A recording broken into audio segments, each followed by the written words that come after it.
I opened one box of Leaf as well and got a Joe Montana. So, hey, Leaf always has like that one autograph that's good. We're starting the live, everybody. Welcome. If you guys don't know who Tim is at Over the Years Sports, I think you would like his channel quite a bit. It's one of my favorite ones to watch for card show kind of videos and stuff like that. He has a lot of knowledge that I don't have, baseball in particular. I showed you like my recent finds at Burbank. You were telling me Roman Anthony was a good one, right? Out Yeah, of those the guys. Roman Anthony is shooting up the prospect rankings right now. He was actually he was last year's draft. So and he started off super slow.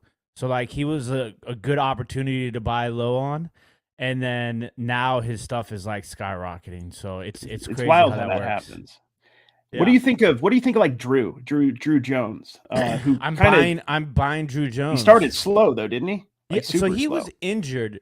Because you got to remember him and Jackson Holiday. Like where even though they came out in different products, they were 1 and 2, I believe, in that draft. Yeah. So it's like he came in that his his first professional season, he was hurt. And I think a lot of his slow play and his play, like in general, was a lot due to his injury. But like the thing is when it comes to baseball, it's like when a product first comes out, especially with Bowman, all that stuff is super expensive. And then like, there's so much hype around some of these guys, like especially the international prospects, who haven't even played yet. And it's like their cards sell for crazy money when the product first drops. But now it's like some of those guys you can get, I don't know, 75% cheaper than what you could when the product first came out. But it's not like some of them are a complete bust. They're just 18 years old and haven't played much in America. So it's kind of crazy. And that's really like, we're going to talk a little bit in this video, guys, or in this live in particular, about like strategies to get deals at card shows. And that's one of the things. I mean, I love buying a product when it just comes out. And sometimes if you get the right dealer at a card show, you can find that stuff cheap. But oftentimes you really make the money at card shows kind of along the edges. Like you were just showing me a Leaf Joe Montana that you just got you won this. But Leaf is a great brand where you can find like Hall of Fame autographs. Yeah. Inexpensive and flip them.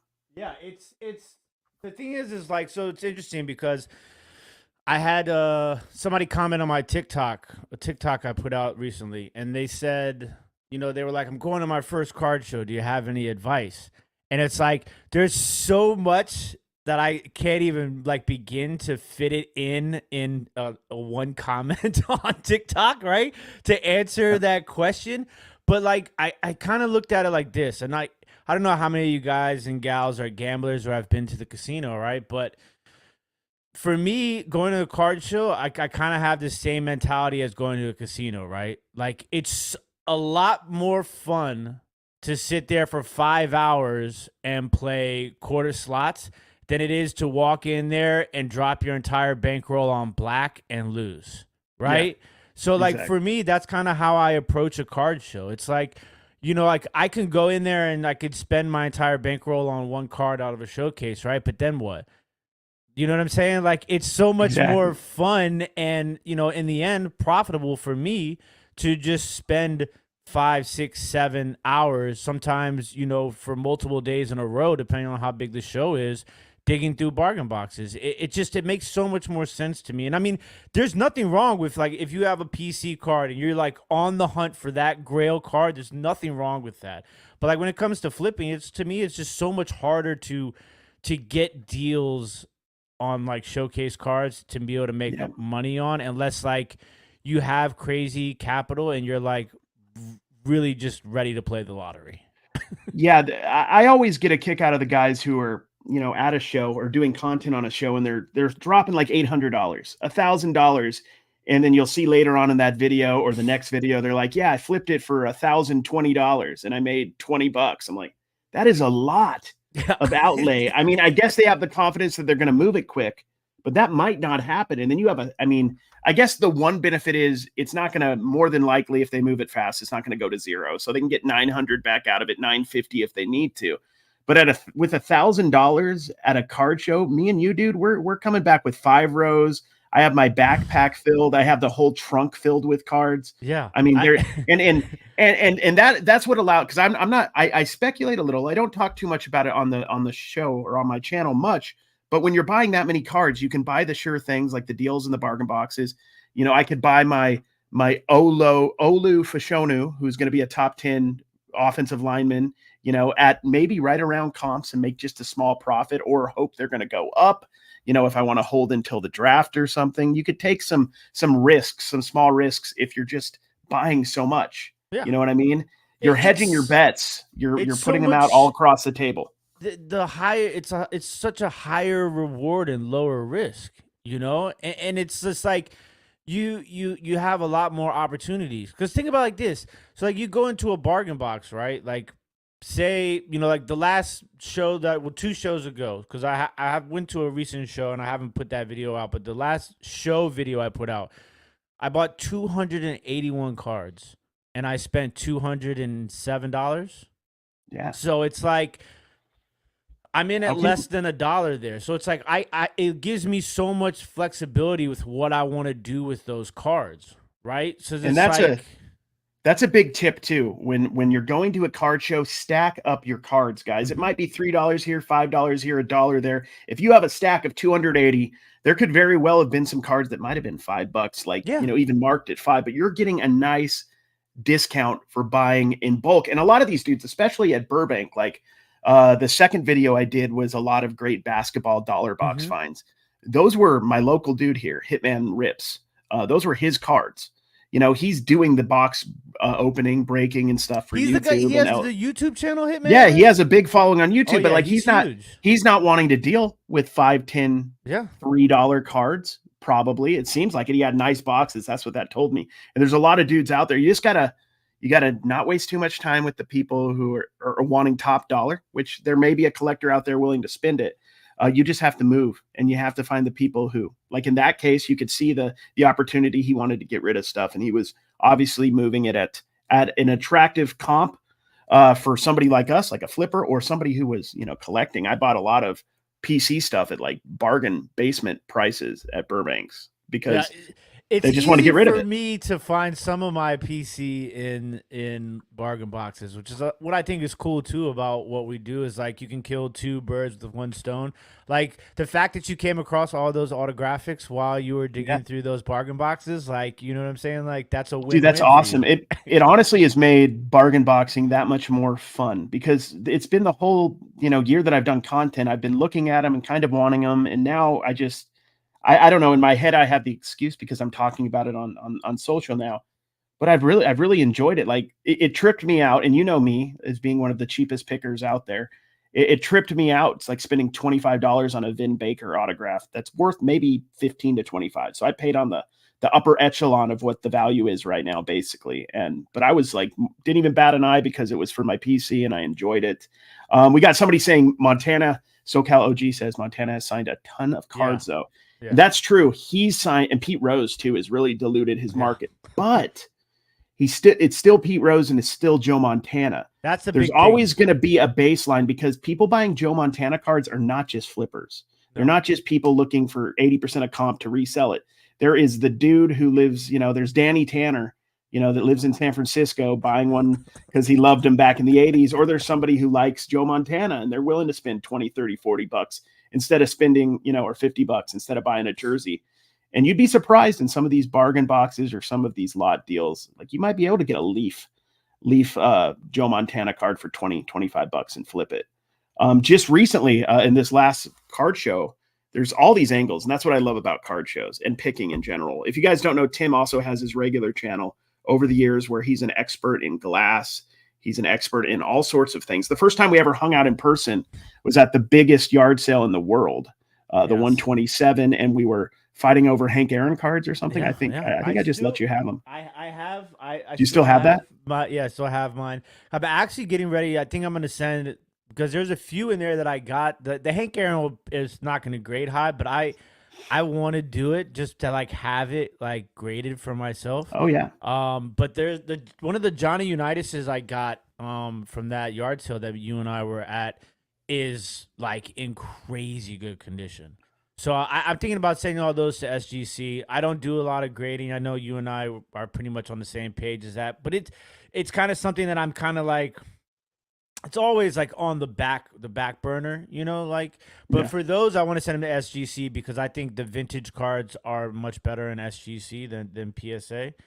But Yeah. like, I know, like, when we're at card shows, right? Like, we do a lot of what we do is, we buy and we're turning and burning a lot of our bargain box buys, right? Like, because we're doing Whatnot and we're selling on Dibdid and One Stop Shop and some of these other districts and stuff like that, where it's like, but sometimes I kind of sit back and think, and I'm like, I see some of these kids that are doing this. They're bargain boxing, and not necessarily just bargain boxing, but like a little bit higher up, like, some of those like $10, $15, $20 cards, right? Yeah. And then they're buying them raw and sending them off to grading to flip them for even more Yeah. money. The problem with that is that the timing of the process is a lot longer. So it's like, I kind of always think about that sometimes when I'm at a card show. I'm like, I just found this Juan Soto numbered to 75 for $1. Like, if I spend $15 on it to get it graded and it comes back at 9, or does say it comes back at 10, can I make like, now I can make like almost 100 times my initial investment at that card show. If it comes back, the big thing. Here's the only guarantee when you're sending cards into a grader: the grader always wins. The grader's making money every time. We're making a lot of Vegas analogies here. Yeah, the casino always wins. It's the truth, though. Yeah. And if you get really good at it, you can become, get a better gym rate, and it's definitely a game. It's not guaranteed, but you could, if you're good enough at it and you send enough in at a time, I think you can definitely do well on it. The problem is with new product. Like, I pulled out of that box I opened of Topps the other day, a Michael Harris, a 1989 design color match to 25. Immediately made my money back on the box. And I think somebody said, and I thought in my head, grading, you should grade this. But here's the problem I feel like with new product. I send that to be graded by PSA because that would be the place to do it, right? First off, I don't think it would have been a 10 looking at it, but let's say I thought it was going to be a 10. By the time it went through that process, it's not like a super high-end card, so I don't think I'm going to express it. So let's say somehow I got it back in a month and a half, 2 months at best. By the time that came back, the hotness of Topps would wear off, right? Like, to some degree. Now, maybe that card was so low numbered that it wouldn't matter as much in that particular case. But this is what I'm thinking. A lot of times you're just like, if you're willing to sell it right away, you're going to make like the weird, absurd premium that you get on any product when it comes out. If this was 3 months after it came out, there might be more of an argument to send it in. Or if you're bargain boxing and you're getting really good at like 60s, 70s, 80s, 90s stuff, like if you find an elite baseball card, like a Ken Griffey Jr. numbered to 10,000 elite from 92, that's I think like a $50 to $100 card raw. You could send that in if you know what you're doing, and then you don't have to have it back anytime soon, because that's not a card. It's Griffey. It's Griffey. He's always going to be popular, and it's not a card that needs to be sold right. I mean, it's not a bad time to sell any baseball right now. No, it's not. It's not. And it's interesting though, to kind of like piggyback off of the Topps, is like, so like moving forward, like I'm going to a card show this weekend, right? And so Topps, the Series 1 just came out, baseball, and it's going to be interesting for me to see, because I always kind of am interested to see how fast some of these cards hit the bargain boxes, after a release, because like I feel like sometimes it's especially with a product like Topps, where there's so many short prints that get missed. Like, like, is there going to be an opportunity to maybe find like who the base cards are? How it is. You've seen breakers when they break with like, a product like Topps, right? Where it's just like, it's so much base. It's like score football, right? So they kind of just go like this, right? And then like, is there a chance that you find a Shohei Ohtani short print in a Dodgers uniform? Like, how many people pass through that? I guarantee you there's going to be bargain box, especially like 3 or 4 months down the road when people aren't thinking about Topps as much. Maybe not the Kevin Hart one. That's fairly obvious. But like, especially I think like the Shohei one. And then there was also, there was another player who changed Juan Soto in a Yankees Juan Soto uniform. That one makes a lot of sense. And Topps in general, if you're good at bargain boxing, Topps with the super short print stuff, the image variations, the the vintage, the one with the different feel and has the old school logo. There's a lot of non-colorful variations that you can find in bargain boxes. And that's another tip. If you guys want to make money in the bargain boxes, watch people like us going through it. And just, the best thing you can do to be good at bargain boxing is what do the kids say? Touch grass. You got to get out there and just touch cards. Like you got to get out. I mean, we all do. I like to be out a lot. I don't like to sit around my house much, but like I'll go to the bargain boxes, and sometimes like here at the local shops, and sometimes I consider it like going to the gym. You know what I mean? Like seriously, like just practicing. Workout. People don't realize what bargain boxing is like. Like I will tell you, when I did last national, I did was the one in Atlantic City. 3 days, like open to close. And it's like, you are so tired, right? I mean, but you don't think about it because like for me, I get an adrenaline rush, like digging through bargain boxes. Yeah. You know what I'm saying? So like for me, I'm like, you don't even really think about it. I'll tell you, the last day of the National Atlantic City, we were walking and like, that was my first national. So like I was a little overwhelmed. You know what I'm saying? Like, because at that time I was like, okay, I was on the hunt for, funny enough, Michael Harris, because I had been watching him and I was like, this guy is about ready to make a big splash. 90% of the dealers at national in 2022 had no idea who Michael Harris was. So like I was digging through like a lot of dealers at shows, right? Not a lot, but there are some, will have their boxes, like bargain boxes or value boxes, set up by sets, right? So like I knew at that point in time that Michael Harris only had like 3 or 4 cards out in the market. He had because his first Bowman card was auto only. So that's like impossible to find in a bargain box at that point in time. But even in a showcase, people they didn't know who he was. And I think a lot of it was football and basketball was still kind of like on that, like that back end of COVID. You know what I'm saying? So like a lot of people were doing that. But like I knew he had a Topps Pro debut card. And I would ask them, like, do you have any Michael Harris? And they're like, no. But they would have a box of Topps Pro debut, and I'd go in there and I'd pull 3 or 4 base cards out of that box at like 10 cents. Because a lot of times they're like not even penny sleeve. They're just in like 4 or 5 row boxes. And, I'm paying 10, 25 cents for those cards. And they were selling for at one point for like $10 to $15. So it's like I was just picking all that up. But like the last day of National, I went to a booth and this guy he was like from Iowa or Idaho or something like that. And I lie to you not, Kerry. He probably had, I don't know, 3,000 like 3-row, 4-row, and 5-row boxes. Like it was just stacks of them all over the place. Like there was no organization at all. He had a big sign that said $2 a card. If you buy 150, it's $1 a card. So I'm like, I have to buy 150 cards at that point, right? So those are, I'm digging. That's amazing. And those are the best and the worst. Though. 4 hours later, I look at my buddy and I say, dude, I have like 400 cards.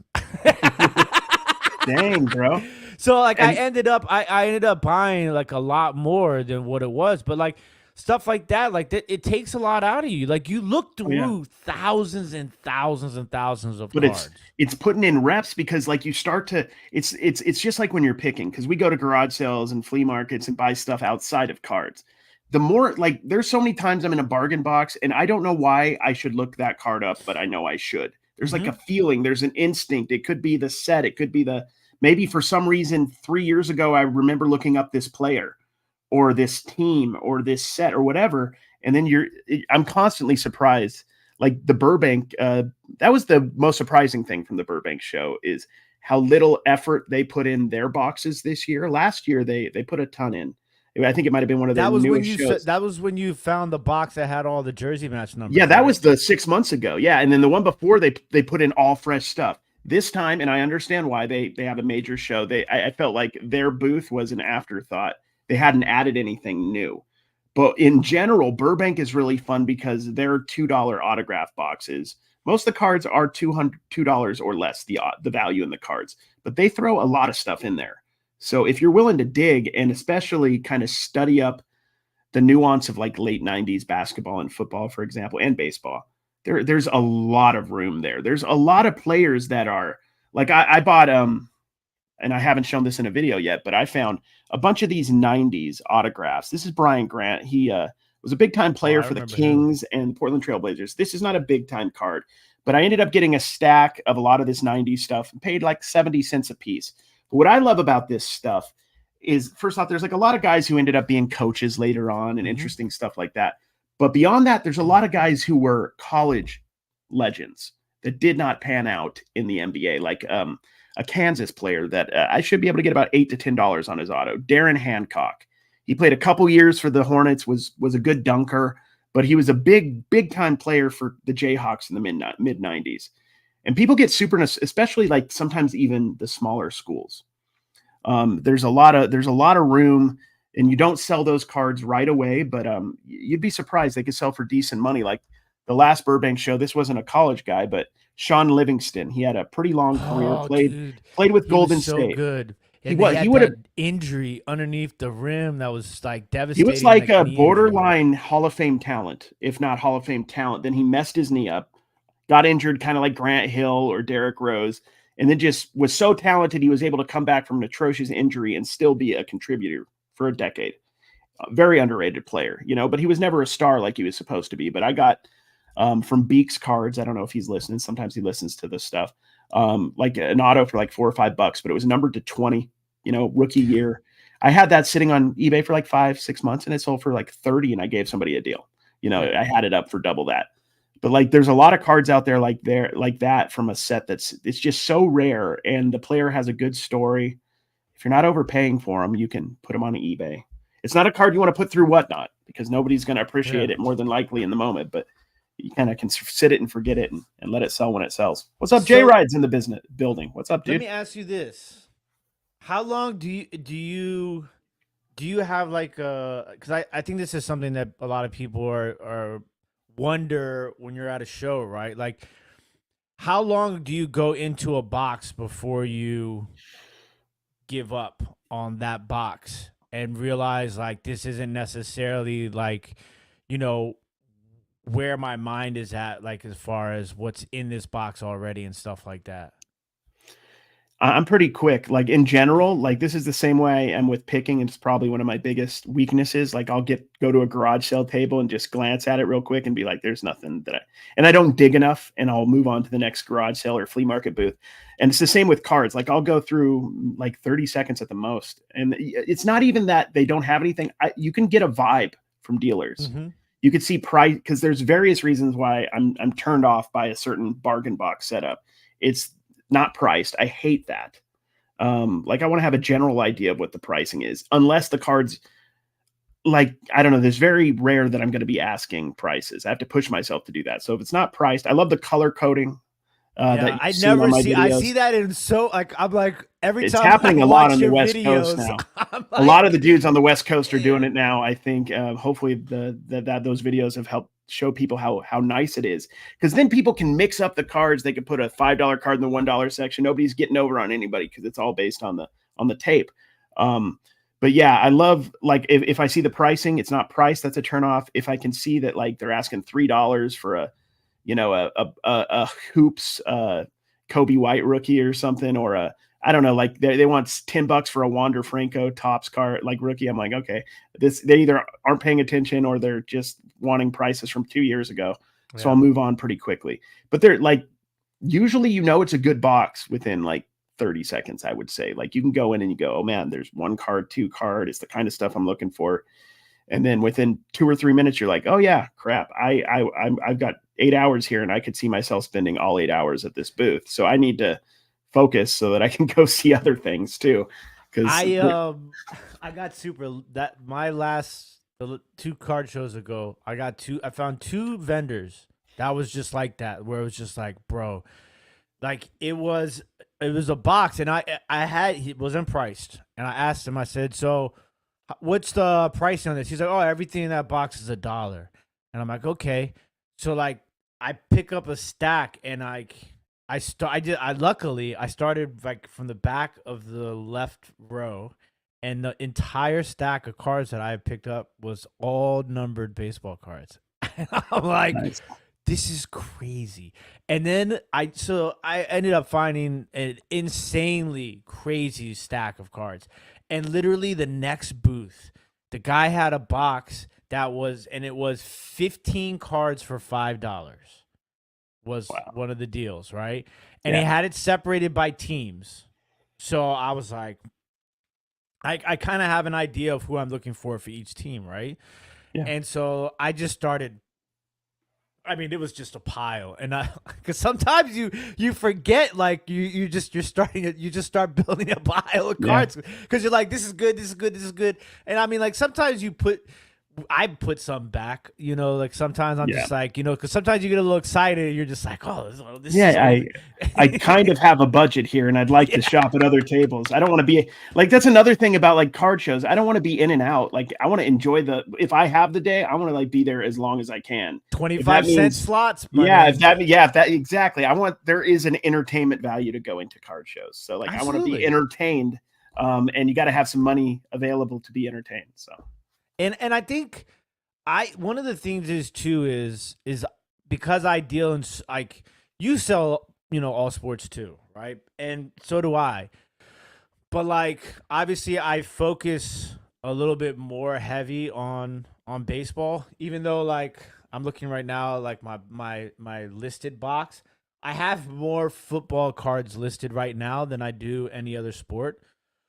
But I think that's because of the season that we just finished. Because like I was listing more football cards because it was football season, yeah. So like, but it's hard sometimes for me because I I kind of have to have a mindset. So like I'm going into this and I'm buying.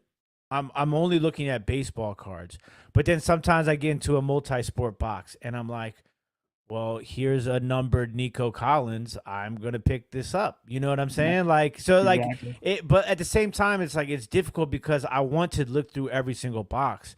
Like, I want to find like I've been getting more into women's sports. You know what I'm saying? And Yeah. like a little bit more into soccer and hockey. But it's so difficult because I'm still learning those. So like, I kind of use like I'm like, okay, well, it's numbered and it's not it's produced within the last couple of years. Like it's 25, 50 cents, a dollar. I'm gonna take a flyer on it. Worst case scenario, I learned something, so Yeah, and that's a huge point that you're making right there. I think and going through bargain boxes and flipping lowering cards, it allows us to educate ourselves cheaply. hmm Like we're not spending $1,000 on somebody who's super hot right now, planning on holding, hoping they become hotter. We're dealing with lower end stuff within reason, and then you could take a chance. You know what I mean? Like you could buy, a women's soccer player, a basketball player, just because it's the price seemed interesting and you want to see how it will do. I'm okay doing that, even sometimes knowing there's might not be a great chance I'm going to profit, but I'm going to learn about the market a little bit. hmm I'm going to learn. Oh, this went.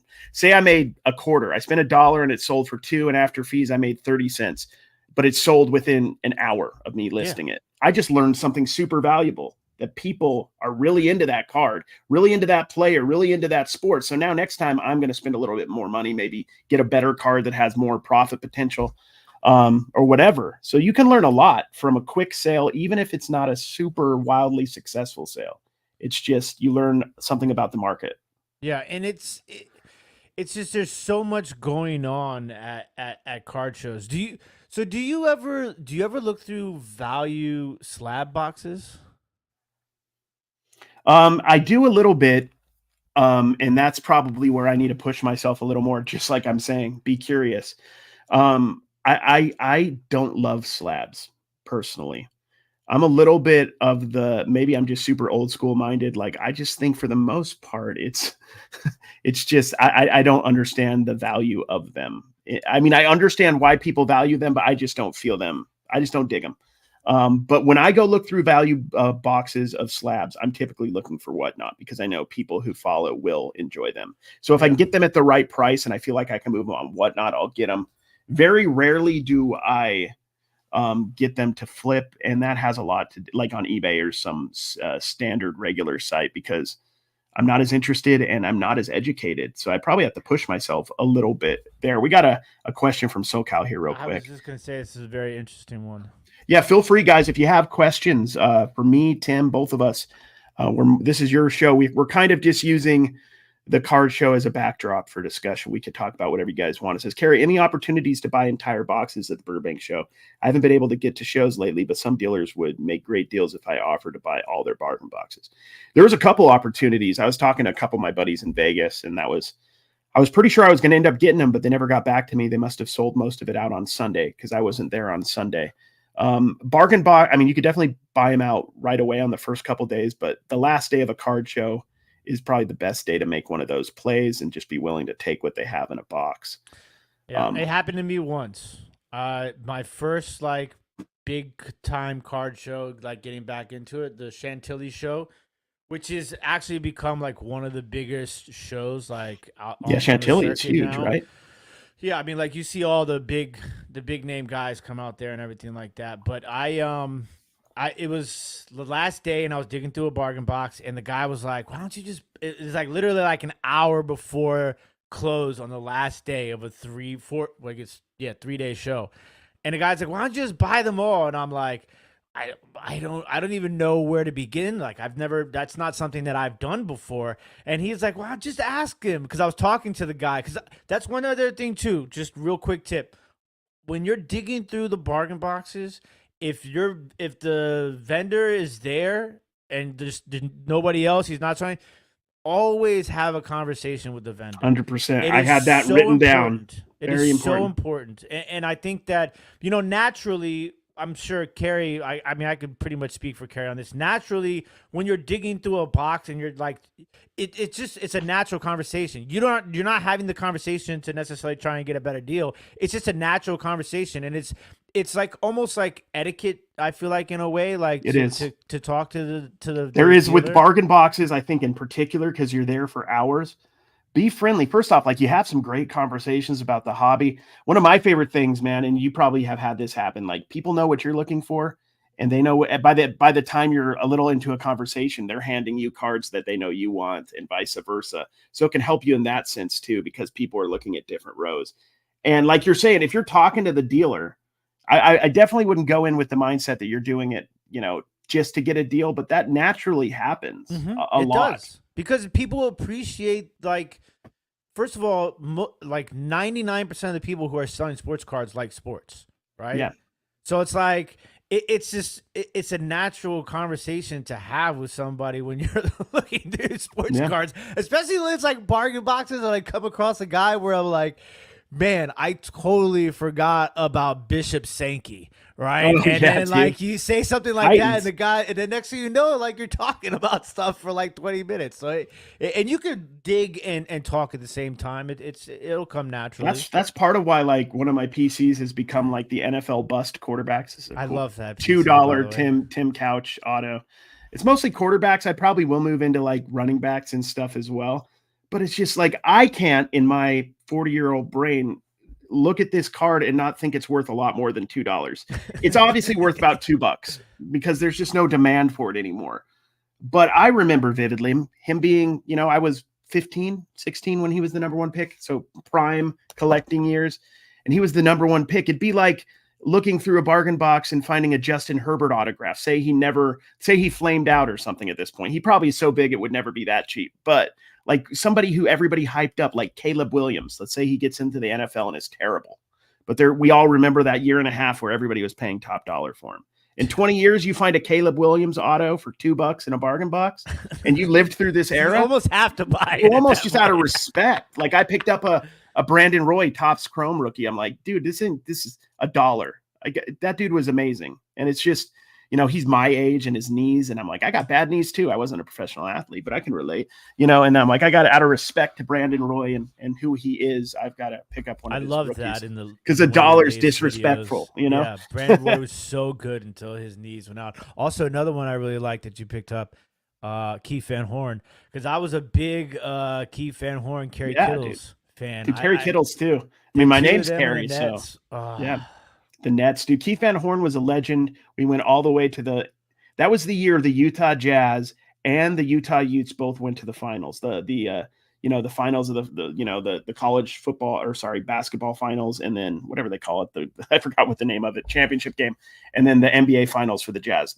And we just lose everything. We get far, like the University of Utah Utes football teams will go undefeated, but for some reason the college playoffs aren't set up yet, so we don't get anywhere. And now that the college playoffs are expanding, we just lose that one game that we could have won, and now we're not going to. It's always something with my team for us not to be able to win anything big in Utah. But yeah, I love Van Horn. He was another guy that had a really solid career for like, and Kittles was the same. I'm not sure what happened to Kittles. Kenyon Martin too. Kenyon Martin. Like they were a 5-year period out there for a little while. 5-year period where all three of those dudes were like 15 to 20 point per game guys. And I don't know what happened with Van Horn, because I'm a Mormon kid from Utah. So like in the mid 2000s, I was in Mexico. So I don't know what happened for like a 2-year period. But he was out of the league by the time I came back. I don't know if he got injured. He wasn't super old at that point. Kittles just disappeared. Like he was good and then lasted like 5 years and was gone. Kenyon Martin was amazing actually at the start, and then just became like a really solid role player for a while. Yeah, well, when you look at like Kenyon Martin Jr. cards, like how does that make you feel about old dude?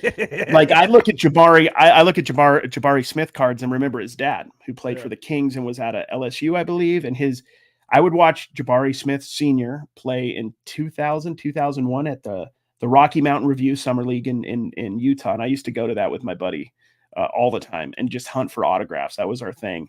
And I remember Jabari Smith Sr. was the nicest guy in the world.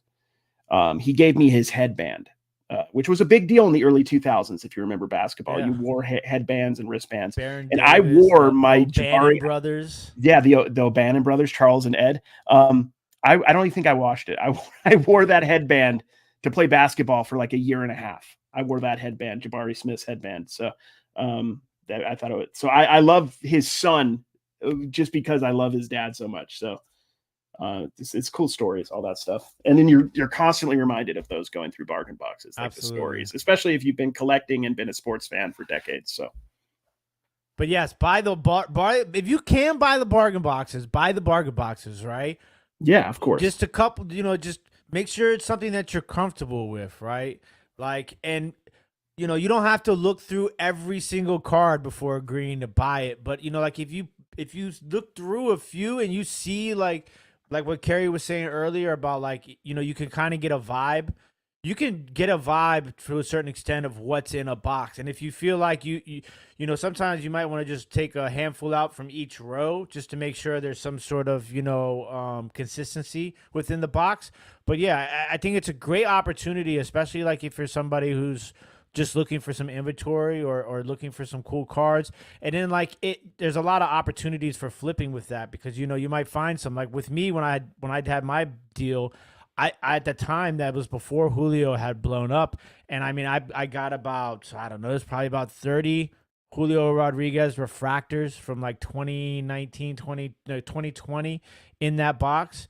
And like I paid $60 for like 6 boxes. I remember coming home to my in-laws' house, because at the time I was staying at my in-laws' house. Yeah. My future mother-in-law was like, "What is going on?" I was like, walked in the house with like, don't ask questions. I'm going to be in the room for like 3 days looking through this. I can relate to that. Yeah, there's so many times with Dawn that I'm by. She's gotten better maybe because I'm doing content, or it's like making more money than it used to back in the day.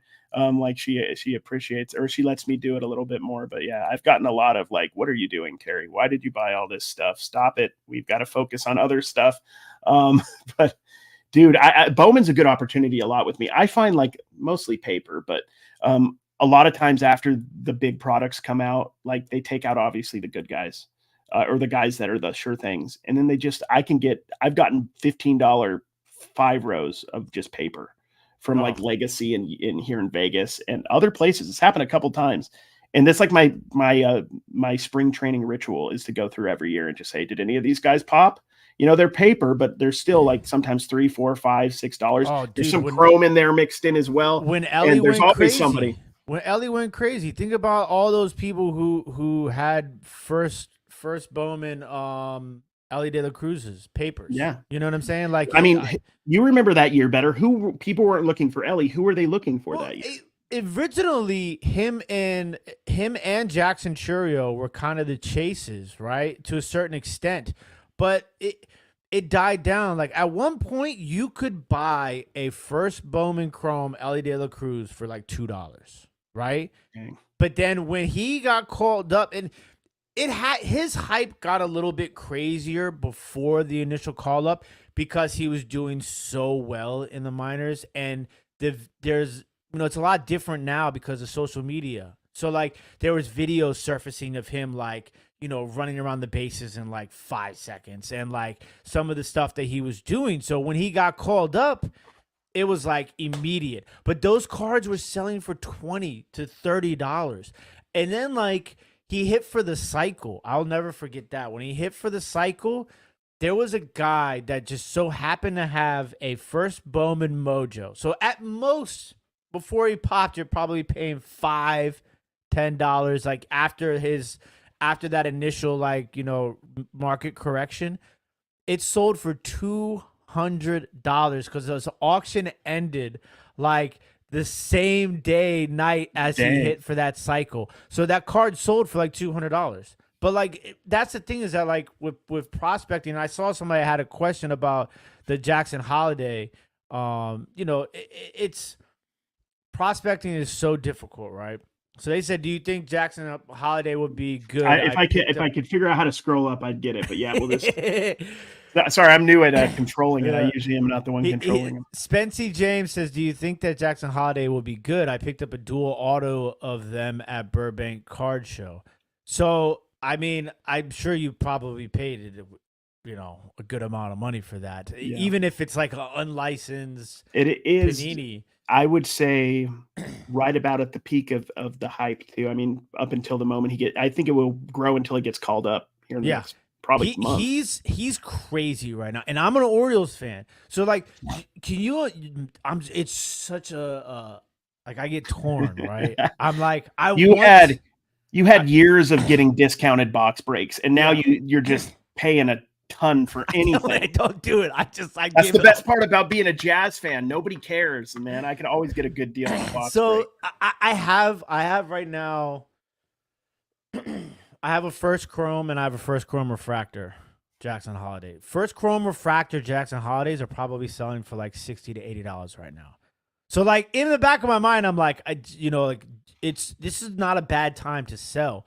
But he's also going to be he got invited to spring training. So there's a chance that he starts the year on the major league roster, which that's what I've been hearing is huge. Like a lot of talk, or at least at the end of the season, that he was very likely, or it was a good chance he was going to play opening day for the Orioles. That's how good he is. And he's like 19 barely, right? And he looks like he's 11. Looks like Carrot Top's kid sometimes. Yeah, but every level that he's played at, he's dominating. And the thing is about him too is like it's difficult because he had the hype going into it, and he's lived up to the hype. There's been no down hype on him at all. So like a lot of time these guys are kind of a roller coaster when it comes to baseball specifically, So like for him, he's never had that down time. So it's like that kind of like plays into the market too. But like in baseball, a lot of times, people want power, they want speed when it comes to the hobby, right? So it's like he's more of a 5-tool guy. Like he doesn't necessarily have like 40 home. I mean, I'm not saying he couldn't hit 40 home runs, but he's not like a 40 home run sort of guy. And he's not like a 70, 80 stolen base guy, but he does everything really, really, really good. So it's like he's a natural star. The flashy stuff is what gets the hype. I was just watching a baseball video, and if you guys are on like baseball YouTube, there's so many great baseball YouTube channels out there. And there was a guy talking about Ke'Bryan Hayes, who's not particularly hot. I mean, he was for a short time. Yeah, he being was. like at a historic level for defense right now, where he could, if he continues, be like the best defensive third baseman to ever play. But that's never going to matter. I feel like within reason. It might give a little, like if you're hyped already and do other things, that might help you a little bit, but I don't think that's ever going to be sexy. Same with any Unless you're like sport. Kenny Lofton Yeah, unless you're Jim doing Edmonds. doing or Ozzie Smith doing backflips and getting you have to do something flashy with it. But here's the thing about prospecting that I like to talk about a lot, and I'd love to get your opinion on this. I feel like, and because from experience with prospecting or like speculating, and we will always see, YouTube shorts or videos about the successes, but I feel like for every one successful prospecting guy you get one or two that aren't successful. So this is the thing that I try to live by, and it's really, really hard because it sucks. If I can make a profit on a card, I tend to take it, even if I feel like there's more room for the player to go, unless I am just like super, super educated on this particular player and just love what I think is possible. Like if I bought this Alexander Sarr, he's projected to be the #1 pick in the NBA draft. I was looking for some of his stuff at Burbank. I was talking to somebody for some autos at like $80, and I was strongly, for me, which is a lot, like I was strongly considering it, and that was about the market value.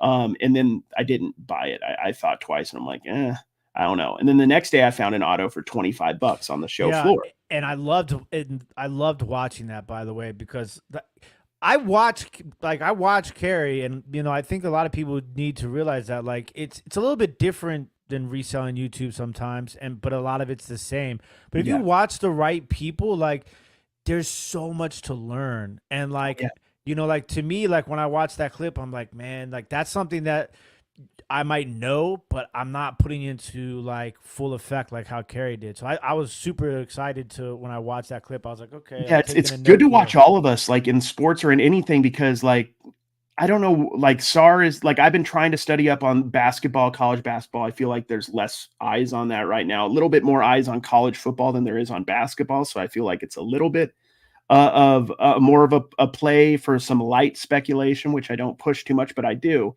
But anyway, $25, I'm not speculating on an Alexander Sarr autograph. That's a $65 autograph in the current market. And I believe it's going to go up.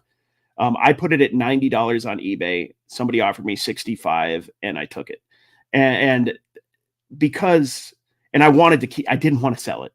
I think it'll probably go for 90 or more, but I already made, you always make the money on the buy. I already made the money, and I have to be to a certain degree disciplined, and I'll probably end up going and buying 3 more, Alexander Sarr autographs or something, and play the, with a little less margins, the game I want to play with it. But that's what, if you can make a profit is what I'm saying, based on your buy in the current market and somebody's offering you money, I would say 9 times out of 10, take it, even if you don't want to, because it's hard, but that's what I like to do. For me, like, to kind of like answer the question, it's like, it's so difficult because there's always going to be a FOMO, right? Yeah.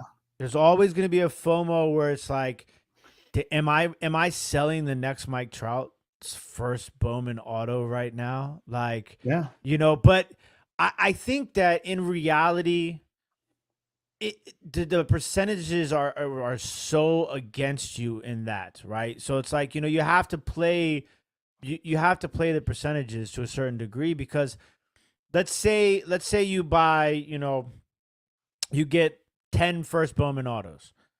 The chance of one of those 10 making more money down the road than what it's selling for right now when the product comes out is like less than 1%, to be perfectly honest with you. So it's like, to me, it's just like, if I get a big card, especially when it comes to baseball prospects and stuff like that, I've made a mistake and I learned my lesson. Khalil Watson, right, was like one of like the. What happened to him? He was a big deal. Yeah, he was a big deal, right? He's got traded recently. He plays for Cleveland now, but when that product came out, he was the chase. Like, if you wanted to, but the most expensive team in a break was the Miami Marlins because of Khalil Watson. And I remember it like it was yesterday. I was with OBX Picker, Cernock, Leroy, and Kevin, Commonwealth Picker. And we were standing outside getting ready to eat at this barbecue place back where in Virginia by where Kevin stays at. And I was in a break. And I hit a Khalil Watson, first Bowman, true blue to 150. And I was like, wow, like going crazy, right? buying drinks for And everyone. I mean, you know, like in my back of my mind, I'm just like, I'm thinking it's $200 right now. Like this card's only gonna go up. And now, like, I eventually cracked and sold that card like within the last like 6 to 8 months, and I sold it for like $15. So Say like he, I completely missed the boat on that. Now, is there a chance that he's still in the minor leagues? He's probably still like 21 or something like that. Is there a chance he comes back and like his stuff? Like I buy his stuff every once in a while if I find it in a bargain box because he was that good. that's what I was gonna say. I'm Yeah. like he's gonna be a guy like you find a autograph. Say he never makes it to the MLB, right? He's Brian Taylor or whatever. He was a big prospect, never makes it. 10 years down the road, you might find a blue to 150 autograph for $1, $2. Heck, I'd probably buy it. Like just because there's first off, here's something that a lot of people like even Ryan Leaf or Tim Couch, there's still a market for these dudes. I Yeah. paid $2 for this. I could probably get 10 or 15, especially if I waited a little bit. Because there's always going to be a market for the people who are like me who collect busts or, that were, a senior in high school in Cleveland in 1999, right? And they remembered him. There's some nostalgic person that's going to buy that card at some point if it's the right player. Maybe not an offensive lineman, but a quarterback, yeah. I just sold today for $9, I think it was, just before this live. Andre Woodson. Do you know who he is? Oh, it sounds familiar, but I don't It's know. the annals of time, right? Like it's kind of like a vaguely familiar name that I don't even know if I would think of until I saw his card. He was quarterback for UK, Kentucky in the mid 2000s. Oh, yeah. No, and okay. I sold his Sage rookie for like $9, and I probably paid $2 or less. And it's just because like I'm sure somebody went just like I bought an Eric. I mean, he's actually a better player and more valuable, but I bought an Eric Weddle autograph at Burbank because we both were at the University of Utah at the same time. He's like my favorite player. Yeah. So there's going to be somebody who went to UK, speaking of UK, Tim Couch, at the same time Tim Couch did and wants an autograph, or his mom might be looking for an autograph for all we know. Have you sold a card like that before? Pretty sure I've sold cards to parents and family before, So like same last name, same city they're from kind of stuff. Yeah. I did it. Speaking of Bowman, I pulled a out of 25 first Bowman auto of a guy, and it was like the guy was not a highly touted prospect. Like there's a lot of those, right? So it's just like that's kind of one where you're like, oh man, like maybe I just hold on to this one, but then you're like, dude, this card may never be this much more money ever again. So I sold it to his dad. I think I got like $90 for it, but like that's like a great sale, for a card that has nine, like could the potential to be like a $5 card down the road. You know what I'm saying? And I think we need to just all of us as a sports card flipping culture get used to like or just really what's the word, like fall in love with the idea that to make profit is the best thing. And if you lose potential profit down the road, that's okay. But I don't consider it a loss if you lose, say a play, you sold a Ronald Acuna Jr. at the wrong time and he's MVP now and you could have made triple the money, right? But you sold it, but you bought it for $5. There probably never was a time you could get his auto for $5, but you bought it at a great price. You tripled your money, as long as, there's a lot to be respected in that, even if you could have held on and I guess guessed or somehow knew he was going to become bigger.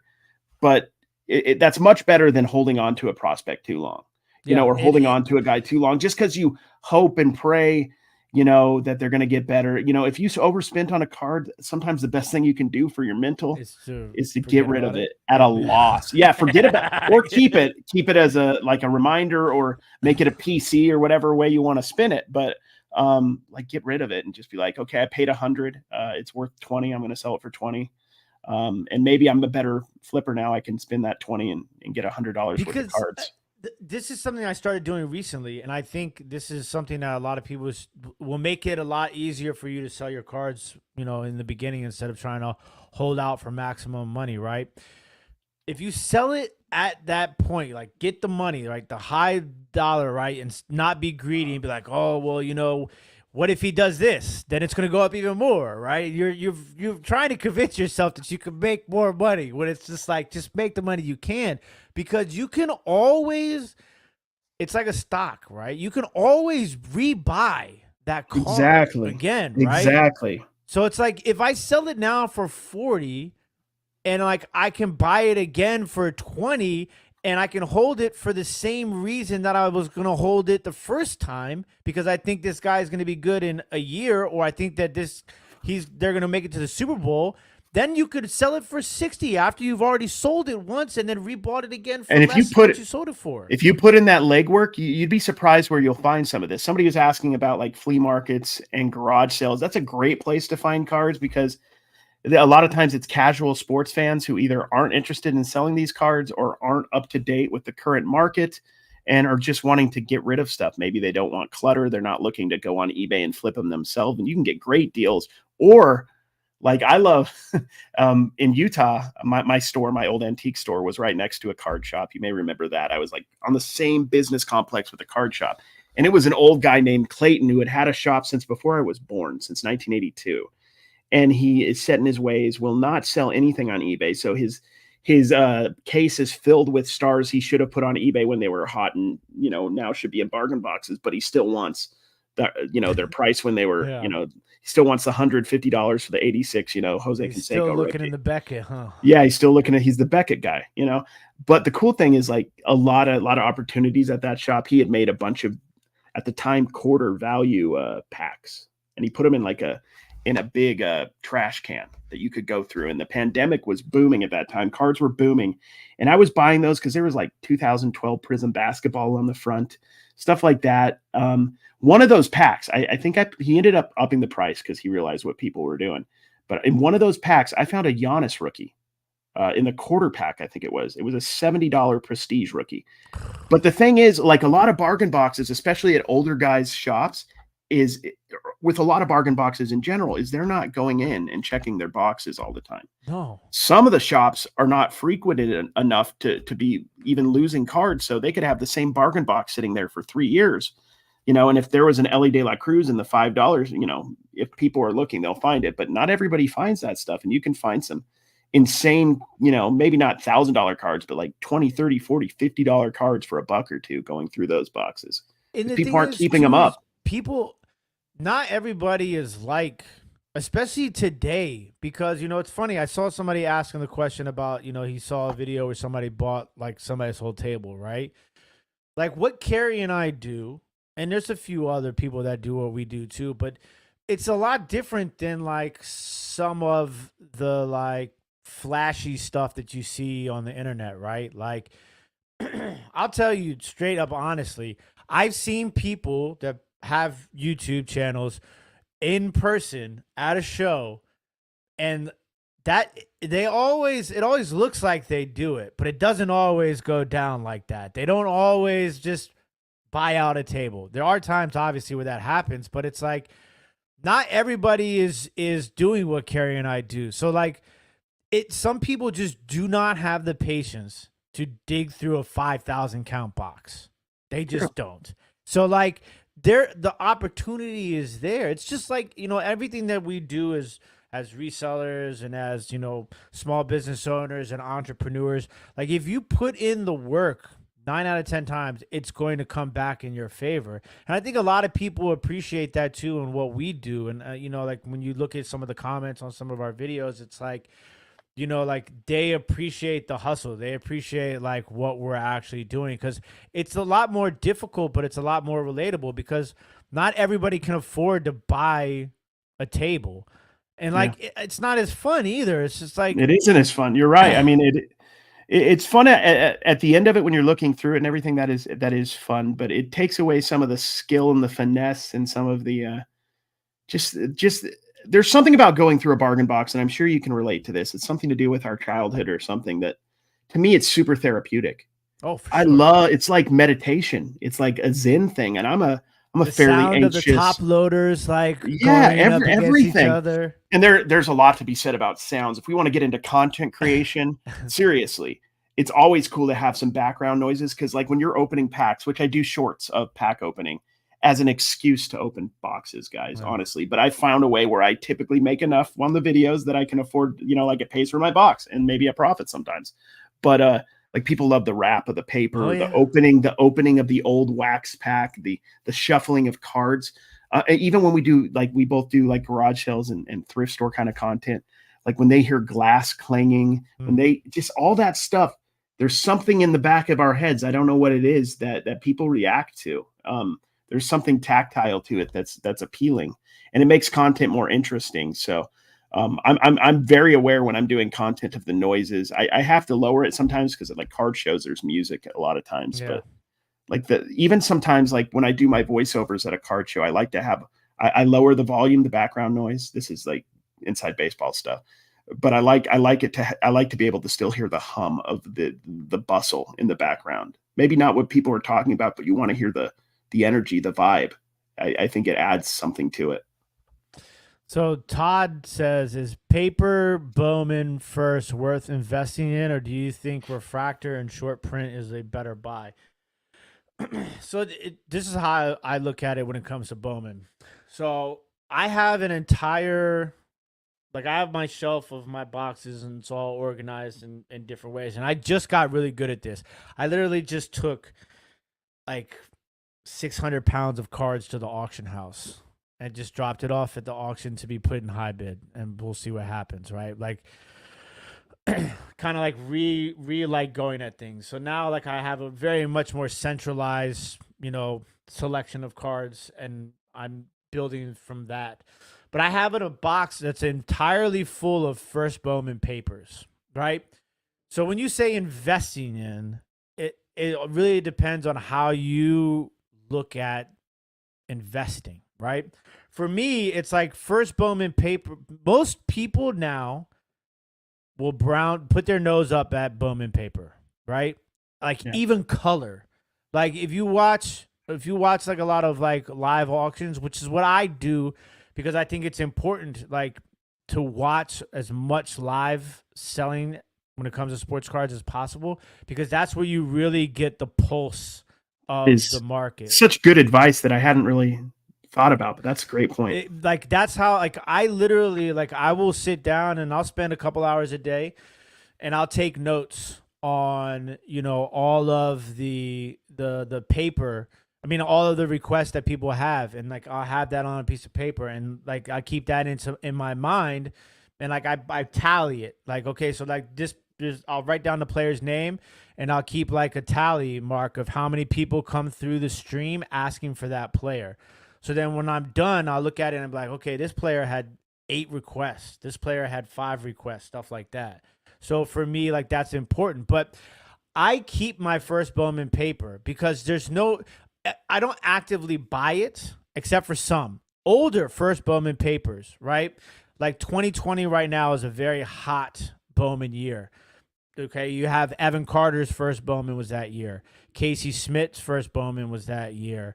Anthony Volpe, Jordan Walker, Mason Wynn, Tink Hence, tons of guys. Owen Casey, who's another guy who's coming up for the Cubs right now, is really popular. That they don't have a lot of cards. Like that's a big thing too. You got to think about like this. So like for me, it's like if I can get those cards like at less than $1 for those sort of names, I'll buy the paper and I'll just put it in a box, right? That's what I was saying like about those boxes. Like I was getting, and this is out there, guys. I'm telling you, there is shops that are breaking product or whatever, and they have, because people don't love the Bowman paper. You're right. That's not super hot, but there is always a point where one of the first things I learned in reselling, Tim, when I started, I was at an auction. It was 2011. It was a live auction. I was getting my first haul from the auction, and there's the old timer next to me, and he was like, you make the money. Like we got to talking. He's like, you make the money selling this extra stuff on the side. The stuff that's exciting, you'll move that, but you make your profit on this extra stuff. Mm-hmm. And when a lot of these guys, I think card shops don't want to deal with it. So they sell the extra stuff for pennies on the dollar. Like I get boxes of Bowman paper. Like I've gotten them for $15. At that price, I'm paying less than a penny a card. I'm okay sitting it on a shelf. Like I said, looking through that box once a year, pulling out 10 cards that might be worth $2, $3, $5. And then I'm slowly making money over time. Yeah. So it all depends on the prices you're paying. Bowman paper isn't super hot. But if you get it cheap enough, like you're saying, $1 for the right guys or less for other guys, you can take those chances. Because all you have to do is, and that's why it's also important. Like this is why I got rid of a lot of my stuff. It's very important to be organized, right? Because back to like the stock market aspect of sports, right? It's like if there's a primetime game for football, right? Or a playoffs, I need to be able to go over, pick out the players from that team Oh and yeah. be able to list it, right? And so same thing with baseball. Like you don't want to be the last person to list. You don't want to be the first, but you don't want to be the last person to list a player that just threw a no-hitter. Yeah. Because eventually what happens is that that person throws a no-hitter, all of those listings that are already on there, they're gone, right? So the next wave of listings is where the people are really going to be the ones that make the money. But the wave after that, you're going to miss out because everybody already bought at the cheapest and everybody already bought at the peak of excitement. Everything after, you're not going to get anything that Ideally you want that card listed, right? 2 minutes left in the fourth. They already know what happened and everybody's like, oh my gosh, who is this dude? I've got to go get a card. I don't know if you saw this on my main channel. This was before I was doing cards, but I was doing sports content and shorts on my main channel. I picked up those Evan McPherson kicker cards for the Cincinnati Bengals. I sold an auto of his when that was insane. It was crazy. I was picking them up the day before, like they were just prestige rookies. Some of them Astrals, like for a quarter a piece, 50 cents a piece. He hit like a go-ahead kick like at halftime. I posted some, like I had him at $3. I had a bunch and people started buying them at $3. There was really not a ton of history before that. So mid-game, I took him down, put him at $5. He was just lighting it up, hitting everything. He ended up, I think, hitting the game winner. Yeah. And at the end, I was selling like the Astral for over 20. I was selling the bases for 10 or 15. Mid-game, I took off the card and reposted it at another price 3 different times. People, and I love this. People tip you off all the time. Sometimes you're not paying attention to games, but they'll tip you off. You'll get not 7, but you'll get like 2 or 3 offers. You'll get 2 or 3 low ball offers on one random dude, and you're like, "What the hell is Tyrese Maxey doing right now?" And then you go look, and you're like, he has like a 70-point game. You're like, "You're an idiot. You should have bought it. I'm taking it down. I'm upping it $5 or $10. I don't even care, And then I'll sell it. I've done that so many times, and there's a lot to be said. I don't know if you know who Troy is. Troy's a big time YouTuber. Yeah, I recently subscribed to his channel. So if you saw me over the year, I don't have my name up on the screen, but if you saw me over the year sports, I recently subscribed. I got to put that on. Do I not this? Know? This is a good question though. I want to know what you say because I'm pretty sure you and I are at the same place. So when you buy 10 cards out of $1 box, what percentage would you say you look up the comps versus take the risk at $1? It's like jazz. At $1, it's like I just mostly I'll go with the flow. I would say the percentage would be like 80 to 90%. I'm not looking up at $1. So listen to that's this. The percentage. At the show, when I went to the Westminster Sports Card Show, right? I bought the 281 cards. I comped 1 card out of every single card that I bought. I only comped 1 card. It was the most expensive card I paid for, which was $15. It's like I don't comp because I know what cards sell for, right? And I think a lot of that is because of how frequently I sell cards like live. You know what I'm saying? Like to me, the comps are more for high-end stuff, right? Exactly. I was going to say comp percentage goes up in alliance or at the same time with how much you're spending. So for me and you, it's probably a much lower number than other people. Like once it gets to be $5 or $10, I'm looking it up. Is this a $20 card? It better be, or at least have some profit in it. But at $1, me and you, like you said, me and you both do whatnot. So at $1, I already know I'm starting my cards at 2. And I know certain players, certain sets, I may just get the 2. Occasionally they might not sell, but I will know if this one has a good chance of getting the $2 bid, which is profit at $1. And I want it to, for a perfect, like whatnot card, of course, is the best card you can get for $1. But in general, it's for just a regular card. It's a card I'm pretty sure, like 80, 90% sure is going to get the opening bid, but has that potential. It's a shiny Dennis Rodman. I know my people like Dennis Rodman. It's a cool Bo Jackson shirtless. I know that's money every time. You know what I mean? And I know that has the potential on the right auction to get me $15. So I'll pick it up for $1 all day. You just start to get a feel for it. Yeah. And I think that's the the main thing too. I know it's funny because I always think back on my appearance on Trash to Cash, right, about the census, and Dude, it's the best. it's so it's a lot of that is with cards too. Like you just sometimes you gotta like for me it's like, okay, if I find a card that, and I see this with you a lot too, right? If I find a card that's numbered to 25 and it's in a dollar box, I don't care what it is.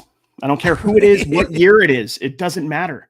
so, Dude, I got to tell you about something. I know, you know me. If you guys watch like the reselling podcast I do, Trash to Cash, I constantly interrupt, and Tim's used to this by now. So I may be being rude to people who aren't. I'm being rude in general. You and I, but this is how we roll. So don't take it too serious. But I found a Chad. This is the weirdest card I think I may have ever found. It was a Chad Lewis, and I knew who this dude was because he's a BYU guy, and I hate BYU. But mid 90s, I think he was a tight end for Philadelphia Eagles. It was a contenders card, kind of an ugly card. And it had a red nameplate. And on the back, it had like the shoddiest numbering job ever. Like just like by like some Scantron put it on, like 21 out of 25. It looked like a Scantron.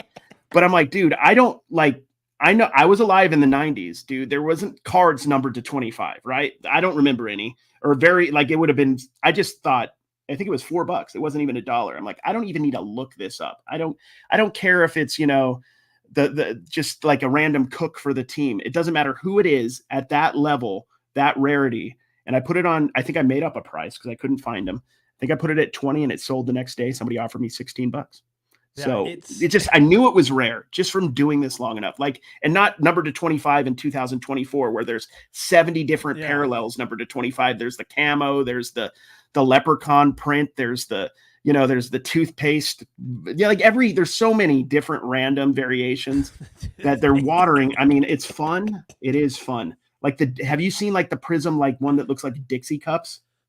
Yeah. There's so many now. Donruss, I think it was Donruss. Yeah, I mean, I aesthetically like them, but it's becoming where a number to 25 doesn't really. I mean, it's still worth $1. Yeah. To flip for $5 for most anybody, but I think that may not last. I think that it's like another thing that's important too is that you kind of, to double down what you just said, is finding cards from the early 2000s, late 90s that are numbered. I don't think people really understand how short print those cards are. So like a card numbered to 50 now. So let's say this, right?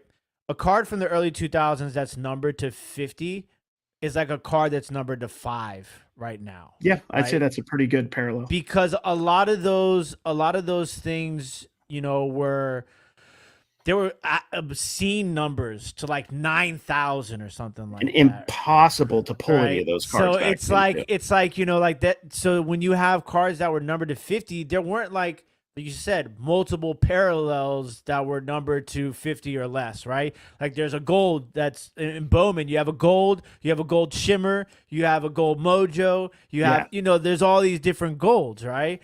But like when you find them in game used patches. Yes. That's another big play that you can find in these bargain boxes is real game used. And it's not just there is real game used stuff now.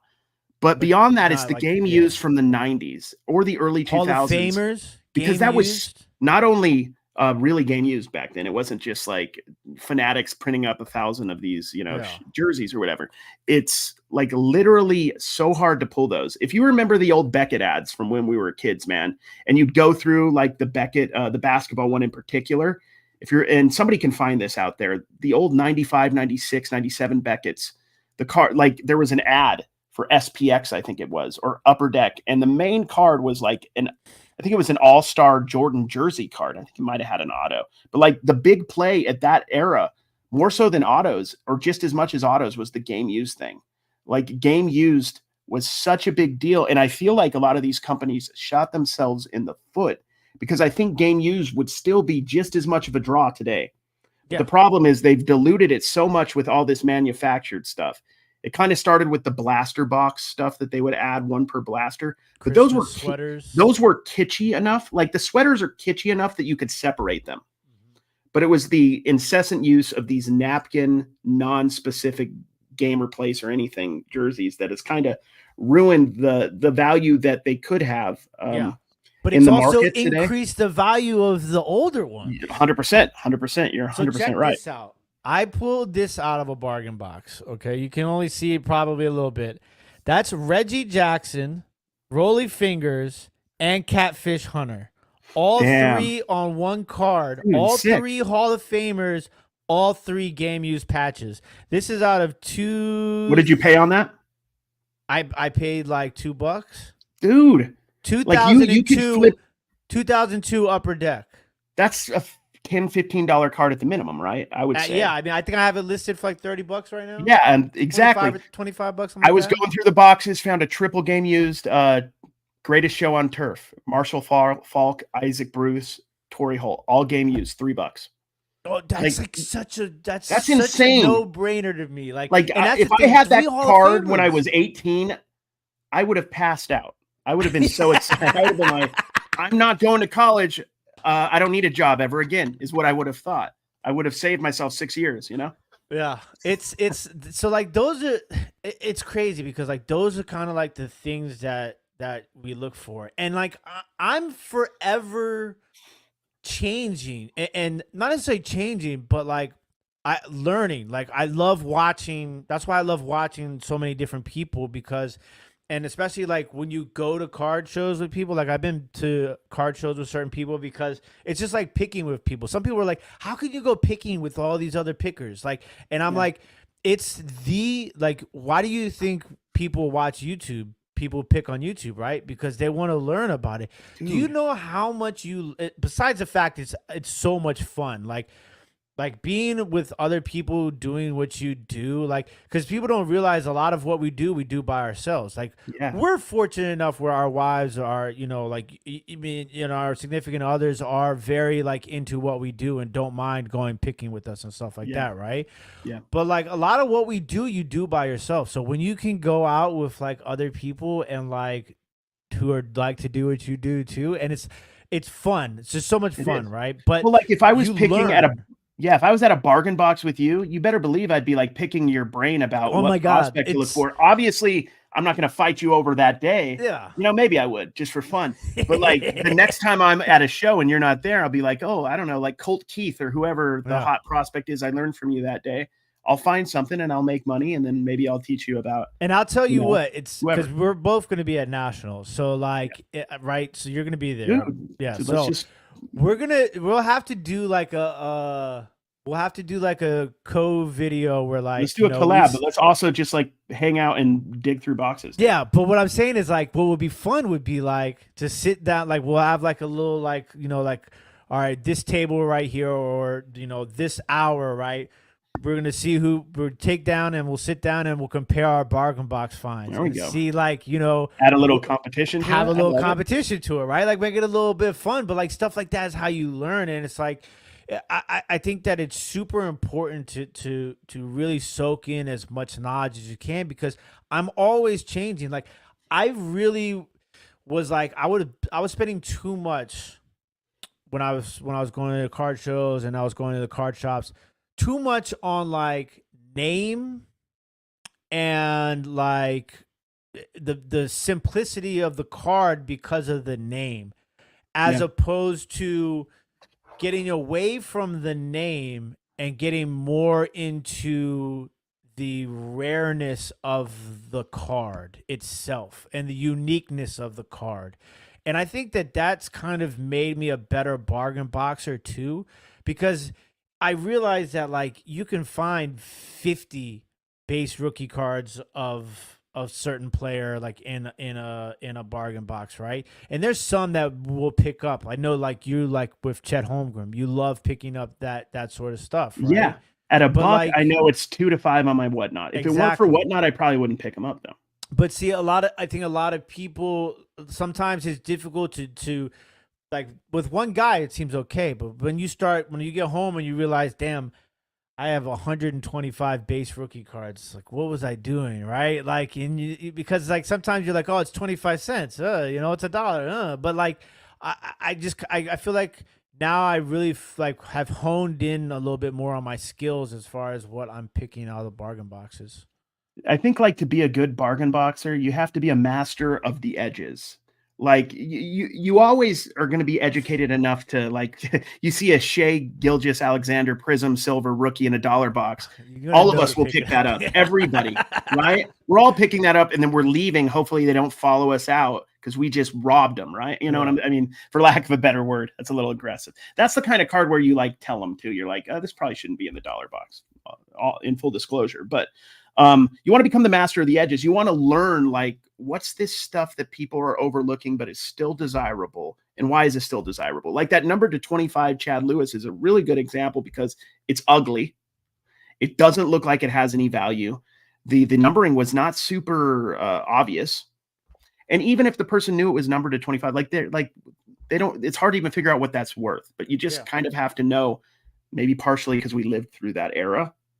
But I mean, like we can learn from, we learned about things that were valuable from our parents and vice versa. So like we can all help each other down the road. So, there's not going to be a glut of that card coming out and us having to compete with each other. But if somebody else finds a 96 playoff red, I think is what they're called, numbered to 25 in a dollar box, which may happen, pick it up. Whoever it is, if it's a buck or two, and You put it want to on know eBay what and my sell. grail like card I think about finding all the time in What like card? is a PMG precious metal gem. Dude, Like I I like remember seeing them back in the day and not caring enough to get them.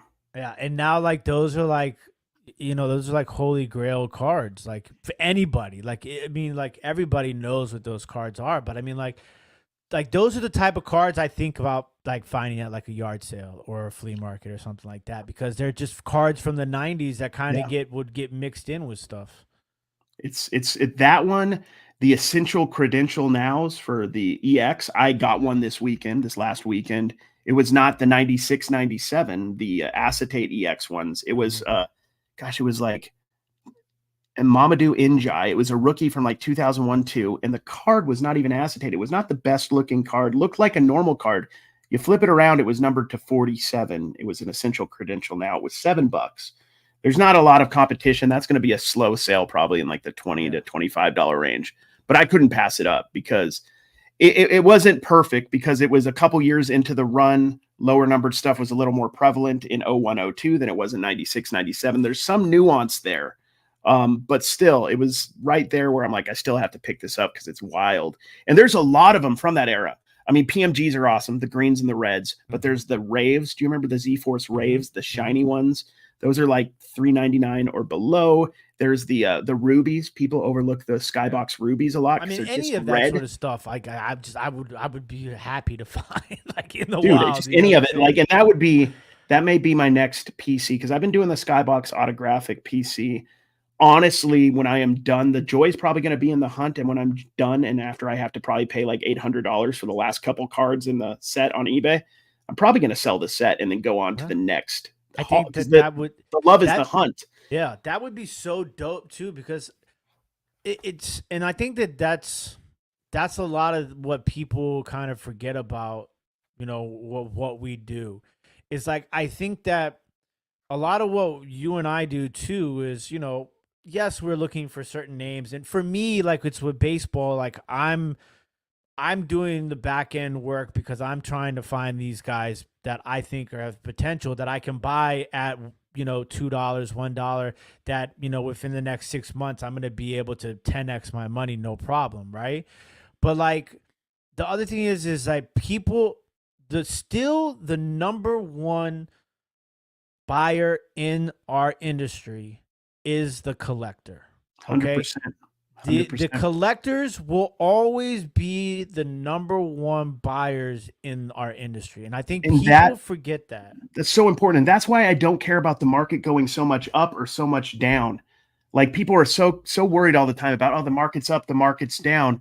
People have always been selling cards to collectors since the early card shows, in the late 80s when it started to become a thing. And that's the thing. If you start to learn what to buy to flip to the collectors, in a perfect world, everybody along the food chain is making money. The person who finds it in the dollar box maybe sells it to another person who's going to flip it to another person. And then eventually it gets to the collector. But those are the people that you can count on to make money on forever in this business. You know, the repackers, I can only imagine. I mean, maybe this is That's just like a big thing now, a too. stupid take, but I don't feel like that's a long-term thing. I don't feel like No. repacking is going to be something that's going to be around at least at the level it is forever.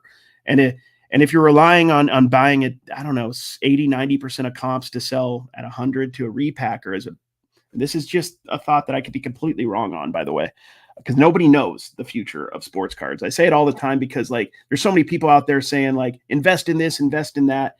And I think we need to be honest with ourselves. And I think you kind of explained that earlier.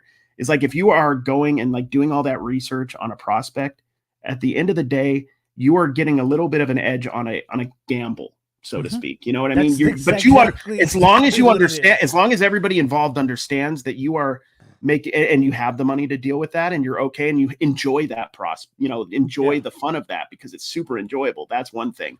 But sitting money in any card, I don't even care if it's Michael Jordan. Nobody knows the future of the value of those cards. It might seem like it's going to go up and it may, but nobody knows. So selling these lower end cards to the collectors, I feel like is super sustainable if you get that skill of finding them out in the wild. And I think the other thing too is that like, you know, people get upset about, oh, well, there's too many parallels now, right? But what I think that people fail to realize is that is opening up the door for collectors. The rainbow has become such a big part of collecting super ultra modern, whatever you want to refer to it as, ultra modern cards, that it creates this hunt for people, right? Like to create a complete rainbow of a Bowman card is like so crazy because there's so many different, you know, parallels. But like that is the purpose of that is for the collector. That's not ultimately the purpose for the flipper or for the investor. It's for the collector that to put together the rainbow. Dude, I know you will appreciate. I love what Bowman did with this year's draft with the stained glass, where you can take, they have one for AL and one for NL. So you take each prospect who has their stained glass, and when you put them all together, it makes a giant stained glass. And like to me, like that's so brilliant by Bowman and by Topps because that is nostalgic to the 80s puzzle pieces and stuff like that. Do you remember the 90, I think it was 93 Marvel, where they did like the whole set every night, like the 9 cards would make a complete like piece of comic book art. I think it's smart. The more stuff like that, the better for all of us, because ultimately, I mean, there's a lot of ways to make money in this world. And I think me and you do this because we love cards. We love sports. There's a lot of other things we could focus on. I mean, you focus on other things too, like the glass. I like pop culture stuff. I have glass like right here. Yeah, exactly. And I've always got with me, it's definitely, I always have stacks of cards with me all around me. But if we went into my other room, which is my general reselling room, you're going to see all of Don's plushes. You're going to see all my Marvel Legend action figures, the stuff I like to sell. As far as YouTube goes, I can answer this in like, for me, you know, like I do have multiple YouTube channels, obviously, you know, like, and this sports one I started a long time ago, but life got crazy and I kind of just like didn't get a chance to like do what I wanted to do with it. And then, you know, when I came back to doing content creation in like November, something like that, I started, you know, really doing it because I loved doing it. And obviously Kerry was a huge inspiration and you know, a great friend and somebody that like I talked to, and I was like, when I had that conversation with him and Don when we had dinner here in DC, I was like, I was ready. I was like, all right, I know now, you know what I'm saying? Like, I really want to do this. And so I started doing it, but I'm sure it will help to a certain extent, but I don't think it necessarily helps with it the way that people put this negative condensation or condemnation. I don't know. Connotation. Thank you. I had to think too, man. I'm like, water's going out of the plants. Condominium? I have no idea, man. But I don't think it's not necessarily the negative way that people look at it with sports channels, because with sports channels, especially with what we do, the ability to connect somebody with a card that they might have been looking for that they haven't been able to find, but they see it live or they see it, you know, in a pre-recorded video or something like that. that sort of connection is something that is huge, I think, when it comes to sports YouTube Yeah, channels, 100%. more so than our reselling channels. 100%. I agree. It's a different. It's a very similar niche as far as YouTube, but also completely different in some very distinct ways, and that's definitely one of them. Is just the people's affinity to players and teams and stuff. It's interesting. I will say this: YouTube is undoubtedly, and TikTok and Instagram to help me sell more stuff. Undoubtedly, it's hard to quantify how much, but I will say this: in most, and I'm not a big time YouTuber, but I know people like Harry Tornado and stuff, like some guys who have hundreds of thousands of followers. It's like you have like this big pitcher of water. That's your time, and you're pouring it into different things. So if you're doing YouTube and reselling, you're pouring into two different glasses. If you had no YouTube and you were able to spend all your time focusing on one thing, you could I would sell. If I had more time to sell and I was editing less, I would be making maybe even more money That is a reselling. fantastic analogy breakdown. I've never heard anybody use that before. And that's kind of how it is, because like, That's yes, I definitely get more sales because of the content, but also I probably post less because of the content. Like if I was able to post more, I might be able to make the same amount, if that makes sense. So yeah, no, it definitely makes sense. But it's but we do it also because we really like we like I to do it. love dude, I have somehow found a way in my life, and you could probably relate to this, to making a living out of doing exactly what I want to be doing with my time. Exactly. Like I love making content, and I love looking through cards, and I like going to garage sales. That's what I would do for fun if I was like an accountant. Yeah. So instead of being an accountant, which I would never have been, like I was going to be a history professor. That's what I went to school for. Instead of doing that, I'm just doing this. And I found a way through, everything has a reason. Like I love going to a card show and filming for various reasons. I like the editing. I like the artistic part of it. I'm a theater kid. I like that aspect of it, like hamming it up a little bit sometimes. But beyond that, it's a hedge. I go there knowing that this video is going to make me a certain amount of money, more than likely. I'm going to hopefully get 5 to 10 TikToks out of this show, and that's going to make me a certain amount of money. If I'm doing it right, I might make all the investment I have in cards back on my content side. So I'm actually paying no money out of pocket for anything I buy, and I'm selling everything like I always have.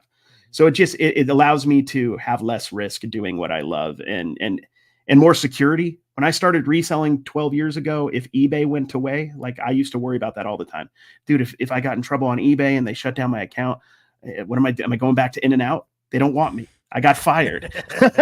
What am I going to do, man? I got to go back to school, I guess, or like finish the teaching classes I needed to be a high school teacher, or go back and be a professor, get my master's or whatever.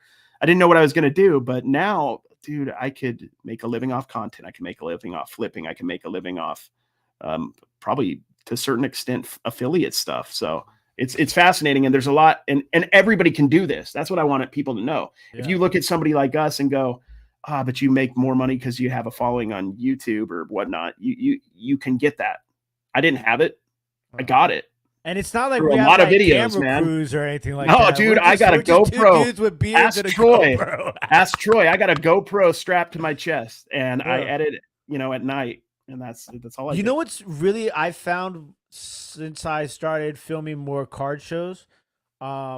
I found it like watching film from like an athlete. So like I played like, competitively baseball, basketball, and football. And so like, like I know what it's like to study film, but like I found myself like in the process of editing, studying film, and being like, damn, I should totally pick that card up. Like, yep, I let that, like, I'm kicking myself. Like it's really good to do, because, now the next time you go to the shop or the next time you go to a show, you're a little bit more aware and conscious of what you're buying and what you're letting slip through the cracks. I'll tell you, I dropped a video today about, me opening up those boxes and some new baseball cards I picked up, and I was filming it, and it was, like I don't do a lot of editing, because that's like my thing is like I'm me like all the time, like you know that. And so Yeah. like for me, like I'm like filming the video and I'm looking at the card and I'm like, I just picked up this Max Muncy, it's a yellow lava to 75 prospect for the Oakland A's, and I'm like looking at it, I'm like, damn, there is a giant print line through this card. And you left it in, right? I left it in the video, yeah. That's awesome. And I'm like, I completely missed this. And like, I love I it. use it as an opportunity to tell people about print lines and, letting people know that sometimes like you see a card that's such a good deal. Cause I've been doing a lot of buying on eBay, late night buying on eBay for baseball prospects. Dude, there's a lot of money to be made on late night bidding on eBay if you're, and you can lose a lot too. And I saw that card and I was like, oh man, like he's one of these guys that was like kind of like a hype prospect and like has kind of like fallen down a little bit. And so like I buy those guys because if they were that good at one point, baseball is such a roller coaster sport. They can very well have, in 1 year, 2 years of time of switching up a technique and batting or something like that, become the guy that they once were. Baseball has so many stories like that Yeah. too. I think oftentimes, I mean, think of like Rick Ankiel, right? Like he's an interesting one. Like people were probably tossing his cards in the garbage after he got the yips, right? Like and then he went back up through the the minors again as a hitter, and then came back. And when he came back and actually was decent for that center field first couple weeks or months, there was people probably out there that had those cards in boxes buried, or just got them for pennies on the dollar. Were killing it with that guy. Yeah. So but like that made me, when I was watching it, like was like, damn, like sometimes like you gotta, it's so easy to be like, oh, poop, buy it now. And then you're like, damn, I did not look at that card like thoroughly.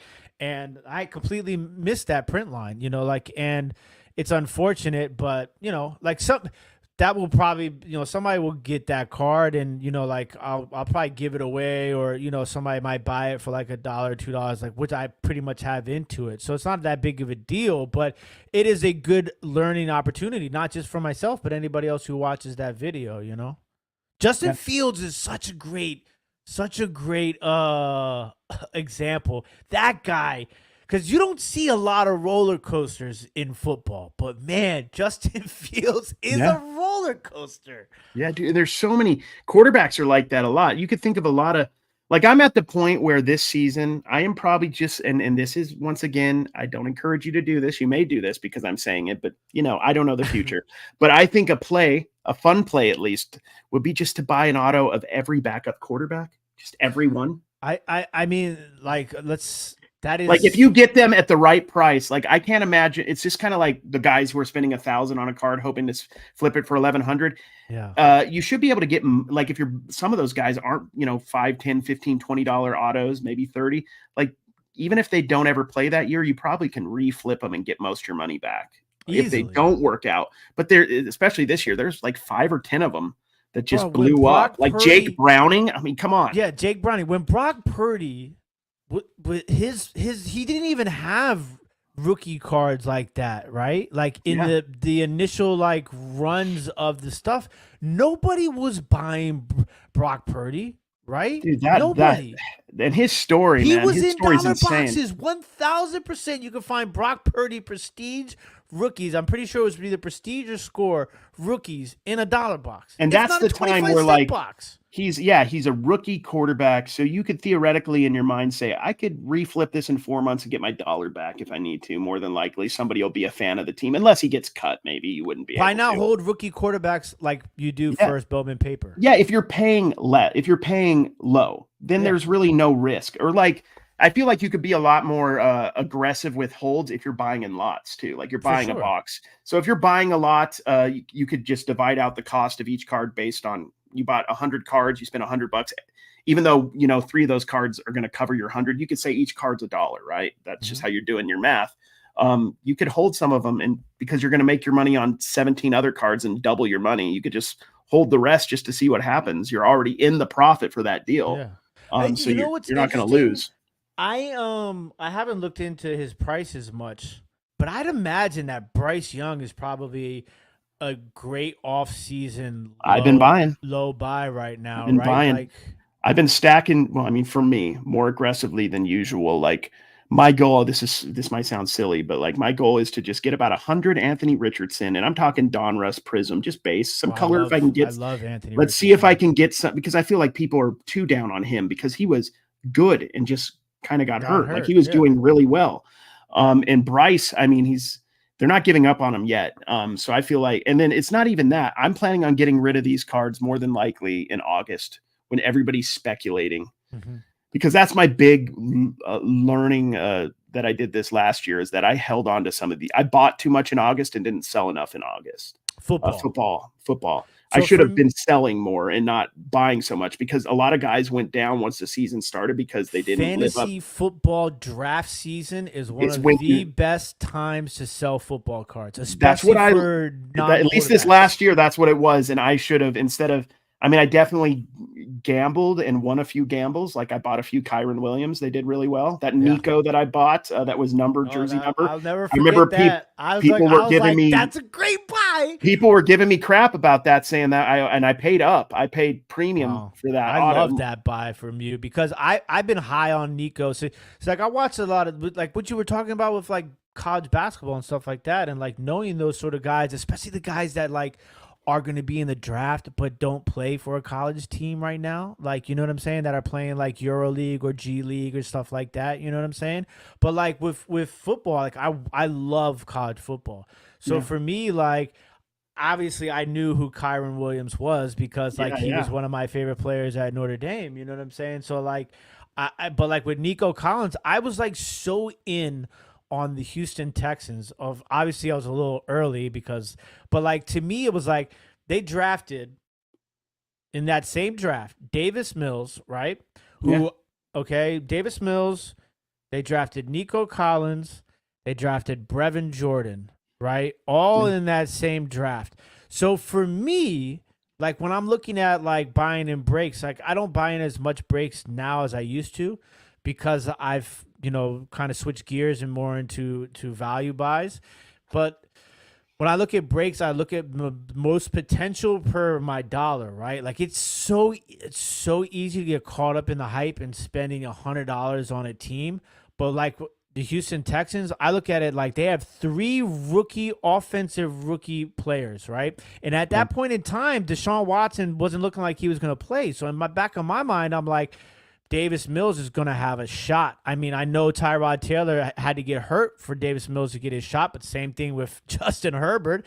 Like Tyrod. It seems Taylor's like the second Tyrod starts playing, they're trying to figure out how to replace him anyway. So so like Davis Mills, like I was buying in Texans break spots for under $10 in some stuff. And I held on to all my Nico Collins.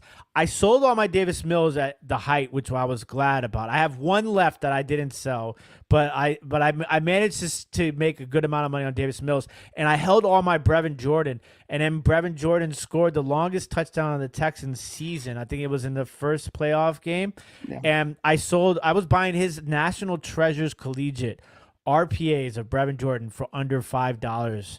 And I held on to them because I thought he was a guy with those kind of cards. Now, once again, be careful, do your own research. I don't want to give any advice on specific players, but like at that kind of a price, I always feel like if it's a national treasure, especially of a player who had any kind of career in college, you should, and you're getting them under $5, you could put them as a buy it now almost, pretty often. If you're willing to sit, and you can get your money back, your investment back if you need to. So you're just basically getting the card. You can get your money back out of it more than likely. And then if he does blow up, you got all that upside. So, like Troy Lance is an interesting one. I picked up a lot of shiny silver, like dollar Troy Lance stuff this weekend because he's in Dallas, I still have my Trey Lances. Yeah, imagine he plays. Now, I'm not going out and spending money on him. No, but I will when I'm in a bargain box. Trey Lance in a bargain box, or I'm stacking it up, and I know I'm going to give the guy $130 worth of cards, and he's going to say 100. I'll just consider the 5 Trey Lances I got as free. Yeah, I could theoretically in my head. And this guy's talking about a lot of people. Bijan, I've been grabbing Bijans for $1 because this is the way I figure. I can get my dollar back out of him. I can get my dollar back as long as I don't hold him for 7 years and he doesn't play or whatever. So I can get my $1 back. But if he blows up or does well, I'll make a little bit more of a profit. Pickett, I think Pickett's an interesting, person you could theoretically get inexpensive now. And he has not played well, but he's still, as far as I know, going to be the starter unless they draft somebody. So that Will Anderson comment is interesting too. Like that's one of the things that moved me, because when I first got back into the hobby, right, like hardcore, I was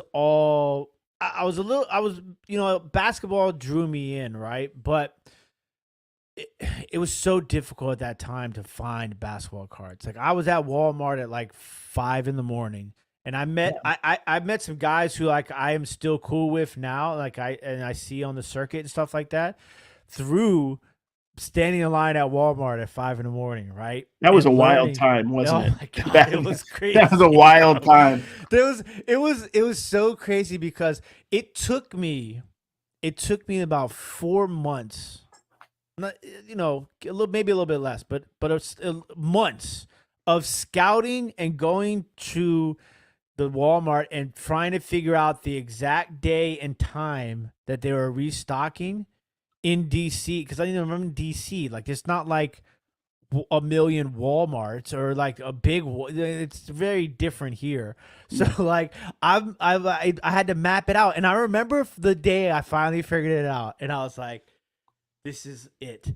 And were you going to into Virginia or into Maryland proper, or was it actually in DC that you were able to find these? In DC, Georgia Avenue, which is Georgia Avenue is like one of the main roads in DC. It runs all the way until it turns into 7th Street in Chinatown, which is where like the Wizards and Capitals play, all the way into Maryland. It's one of the longest roads in this area. But anyways, so like I remember finding out about the exact time and learning a lot about, like the hobby in general, like, because like I'm a sports junkie, so I know sports in and out, all sports. Like I can talk sports, but relearning the hobby was interesting. But like, selling a lot of those boxes, because at that time you could buy a box of Chronicles for $20, $25 blaster boxes and sell them for like $60, $70, right? And I opened a lot of cards. I'm not gonna lie. Probably should have sold them. And I remember holding on to Zion and Ja Chronicles rookie cards, thinking that I was about gold bars. Man. Yeah, that's what everybody thought. I was so stupid. I totally should have sold all of those, except for the ones that I did end up keeping that ended up giving me good money. Was the young Dolph Ja Morants. I mean, I had a whole row of them. You know what I'm saying? Like those cards ended up being worth holding. That card just kept growing and growing because people kept finding different people in the background. So like every 6 months it'd be like the Blindside parents, and then there was another rapper in the background. So we just say like the aura of that card. Yeah, it'd be like the Menendez brothers Mark Jackson card, but like behind him you saw Jeffrey Dahmer like 6 months later, and it's just like there's just more and more. It's like more and more people in the background. Crazier, but yeah. So like. But to get back to it, it's like for me, like it was so difficult because I remember being like, a wide receiver, like this guy's a stud. But like, then you try to sell the card and you're like, I'm so confused. Like this guy's he's like one of the top wide receivers. How come he's not? And then learning that like defensive studs, like, like all like the leading linebacker or DB or whoever, they don't sell for that much money. It turned me off. Like I got a lot of football cards. 2020 Mosaic, bro. I probably had 5,000 Gardner Minshew because I was chasing. LaVisca Chenault Jr. was my guy. So I had like James Robinson too, right? James Robinson. I had like 5,000 Gardner Minshew Mosaic base cards. I'm not even exaggerating. It's all about hype in this game, especially as time goes on. Because Gardner was this doesn't mean as much as it used to, but he was a Pro Bowler this year. I mean, that's my all guy. the injuries. I am a big Gardner Minshew. He's a great player, but he's always going to be like, what's the guy you can compare him to? Like Frank Reich. He's going to be like one of those guys that's going to be around for 20 years. Doug Flutie. He's going to come in to replace. He's going to be like the best backup in the league that will maybe take a team to the playoff one year when somebody Jake Delhomme. He's going to be that guy. Speaking of you being a Washington guy, you remember Malcolm Kelly? Oh yeah, trust me. There's I, a lot of Malcolm Kellys that have come through. I think I had a Malcolm Kelly. What was it? 07. You remember those cards, the autograph cards where you could pull out the piece of fabric? Yes. It was like autographed silver. I thought Kelly was going to be great. And you could pull it out and look at it. I loved it. I have a Niles Paul. He's Niles Paul. There we go. He's another guy that was in that sort of class. But yeah, so like that's why I kind of transitioned into baseball a little bit more. But now I've gone back a little bit more into football because of what I was talking about earlier about understanding the collectability and the collector market of things more so than the hype or the invest and stuff like that. Because if you look at it from that scope, it's quarterbacks. Maybe Justin Jefferson, maybe Jamar Chase. Outside of them, is there really anybody else in that scope of hype beast, invest guys in football outside of quarterback? There's nobody really, right? I mean, how much better can a player be than Christian McCaffrey? And he would be less valuable than the top 10 quarterbacks and then like a couple receivers. Like he's not. I bet maybe right now he's hyped, but I bet you could buy a rated rookie Christian McCaffrey right now for $2. He went up. I don't know if he's went back down that fast, but you could definitely find his like rated rookies, I'd imagine, for $5 or below at a show if you looked hard enough. Crazy. $2 is possible, I would think, and it shouldn't be the case. But there's also plays in that, though. If they're still offensive or even defensive is definitely tougher. It's going to be harder to sell a Prism base Will Anderson rookie, but you might have a play, and I could be wrong. You might be able in a bargain box or Leaf product find a Will Anderson. Like I imagine you could find a Will Anderson for 10 or below in a Leaf auto, numbered 6. Like one of those weird numberings. Maybe you can get it for $5 and you could flip it for 15 or 20. I can see that being a play. That's one of the other things too. I think about Leaf, right? Okay, and that's the one thing I had to learn about too. Is I bought a lot of Prism baseball when I first came into the hobby. Learning about the differences between the value of unlicensed and licensed products was very difficult for me to grasp at first. And so like now, like I will not buy unlicensed baseball unless it's like National Treasures or Immaculate, or like number 25 or less. Because it's just like I talk about the collectors. There are collectors who will collect the player no matter what, but there are the collectors who are hardcore collectors hate collecting cards that aren't licensed.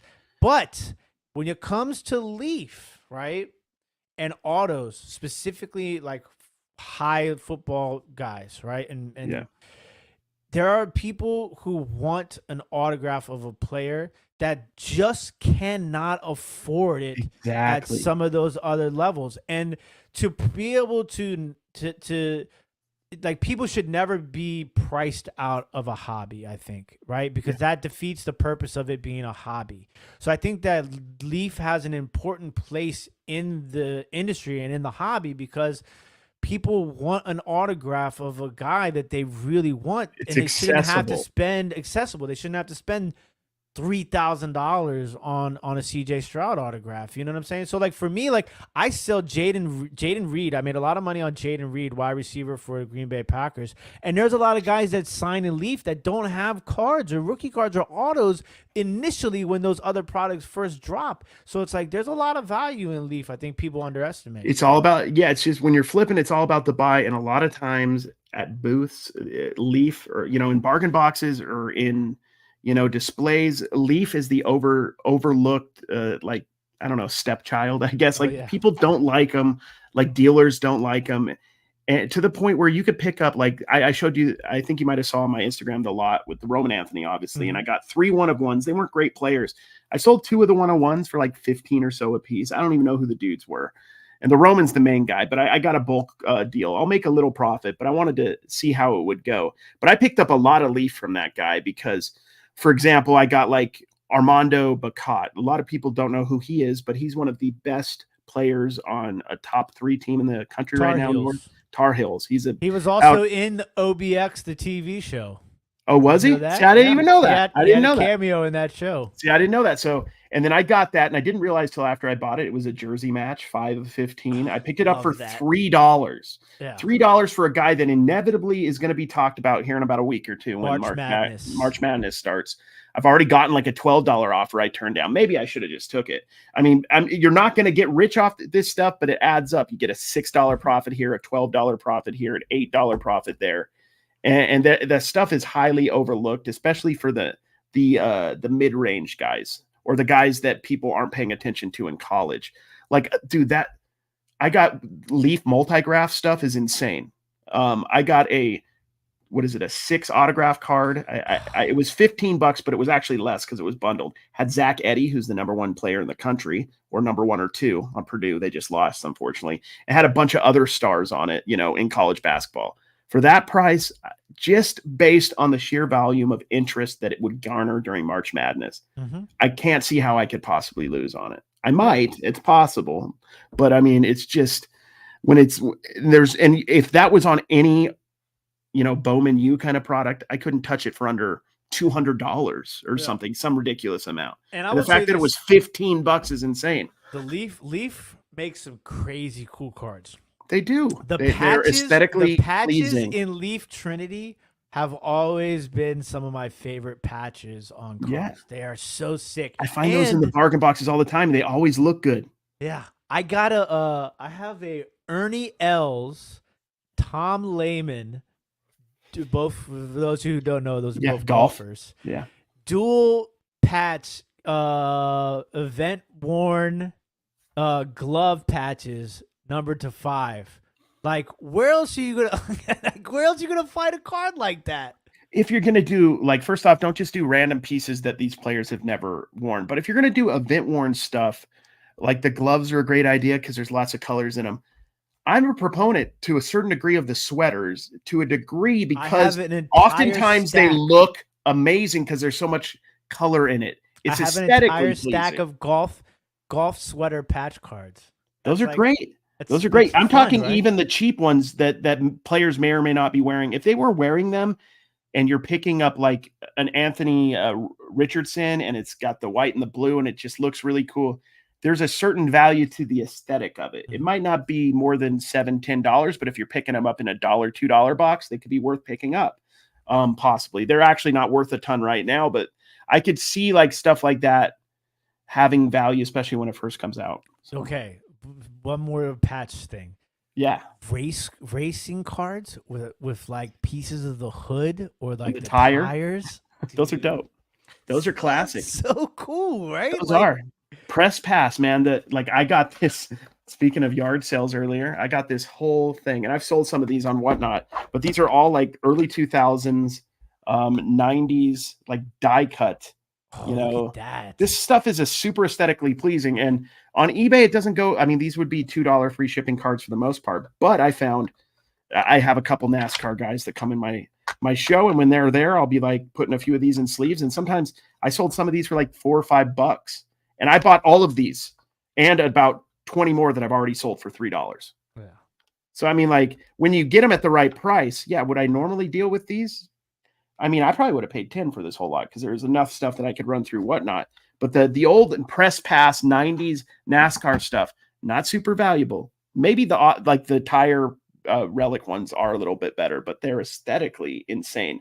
They have all the features that people love about 90s sports cards, but they're just NASCAR. So it's kind of cool to see like a weird die cut, shiny Dale Earnhardt card or something. It's kind of surreal. I feel like we should answer Spency James. I feel like we missed him a couple of times. I'm sorry, guys, if I'm missing you. Grading is, listen, I'm sure Carrie and I could do, 12 different episodes on 12 different things easily, right? Yeah, for sure. Like, I would try to answer this like as brief as possible. My thoughts on grading are, I'm intrigued. I don't live by and die by it, which I think that is the problem. I feel like the market is kind of pushing out 9s, which is kind of like it's like That's ridiculous to that's me. a major problem. The fact Yeah. that you can only make money on a tin, it seems like. Yeah, exactly. And I think that, like for your PC, I think it's kind of cool actually. Depending on what you're doing. I buy some graded stuff. A lot of times I buy it if it's super cheap. And like I have like some of my cards that I've picked up on my PC that are like weird graded cards. Like I have a Little Richard, Spike Lee, Michael Jordan card that's a PSA graded that like I love. SGC I think is great for people who are just getting into grading because I think it's the turnaround time is fantastic. Inexpensive and quick. Yeah. It's inexpensive. I love them for vintage, and then like especially for like guys who are doing Bowman and tops like that, they always run a special when like a brand new release comes out. That's like a big release where you can get your stuff graded even cheaper. So I think it's kind of cool to experiment with. But I think that people put too much weight into it. I do think that older graded cards are much more important than ultra modern stuff. I like super vintage because I do a lot of like really vintage stuff when it comes to cards. So I think it's important for that. But I just think you should tread lightly. That's all it is to it because it can get super expensive and it can not be worth it. Like it's one of those things that you really have to know what you're doing and why you're doing it for yourself personally. Are you doing it for PC? Are you doing it to flip? Are you doing it because everybody's telling you to do it? So just Exactly. know what you're doing and why you're doing it when it comes to grading. Respect the risk that's inherent with it because a lot of times you will lose money and people will talk about it on YouTube, but not always. There's definitely people who have talked about it though. I would say this, just like bargain boxing, if you're going to do it, you're not, there's no guarantees on anything. Even when we pick stuff out of bargain boxes, it may not sell for various different reasons. But if you put the time and the effort into it, you do the studying, there will be opportunities, I'm sure. The way I like looking at grading is to find stuff that's already graded. That's in, pick. I want to be an arbitrage guy, so I love to find a number, PSA 10 for $5 of a somewhat known player and put it through my whatnot, thinking I can get 12. I've I've only That's the play graded I two like. cards in my entire life personally. I have graded 3. Two of them were to SGC, and then one was to RCG or something, Revolution card grading back in the day during the boom. I just don't have the I can't do PSA. It just takes too long.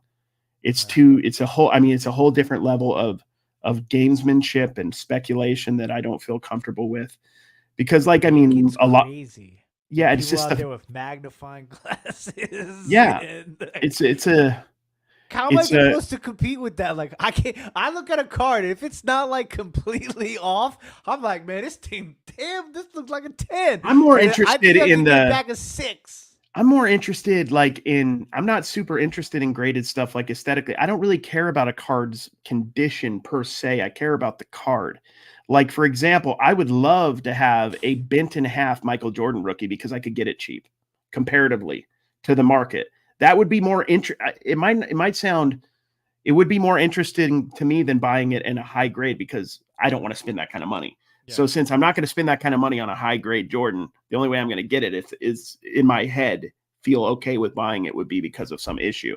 So, and I find a lot of like it would be cool to have, like, I think it's neat to like have a totally jacked up old Mickey Mantle card. You got it, That's but what I'm gonna like, do with that I Hank love the Aaron. story. Like, I feel like you could find like a totally tore up Mickey Mantle in a bargain box for under 20 somewhere, like from the 50s. If you look, you're not going to find anything in decent condition, but that's how, like the story of finding it, putting it in a top loader, it being the same freaking card as the good condition one. There's no difference other than this card might have been more appreciated because the kid was playing with it and he was enjoying it and he was looking at it while he was listening to the game on the radio. It actually might have been like more a part of the person's life. It might actually have more intrinsic value than just being somehow magically lamely like how did these cards survive in good condition back in those days?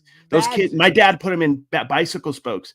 Was it a kid who just didn't appreciate, I mean, this is silly, but like that didn't appreciate baseball at all and just put it in a box and luckily it just maintained, or it's stuff that's being opened nowadays, I guess, possibly too. But Yeah, It's an interesting way of looking. It's a whole nother layer. Like It is. It I is do a different appreciate that. realm of this. Yeah, there's definitely people who know what they're doing and are having some level of success with it.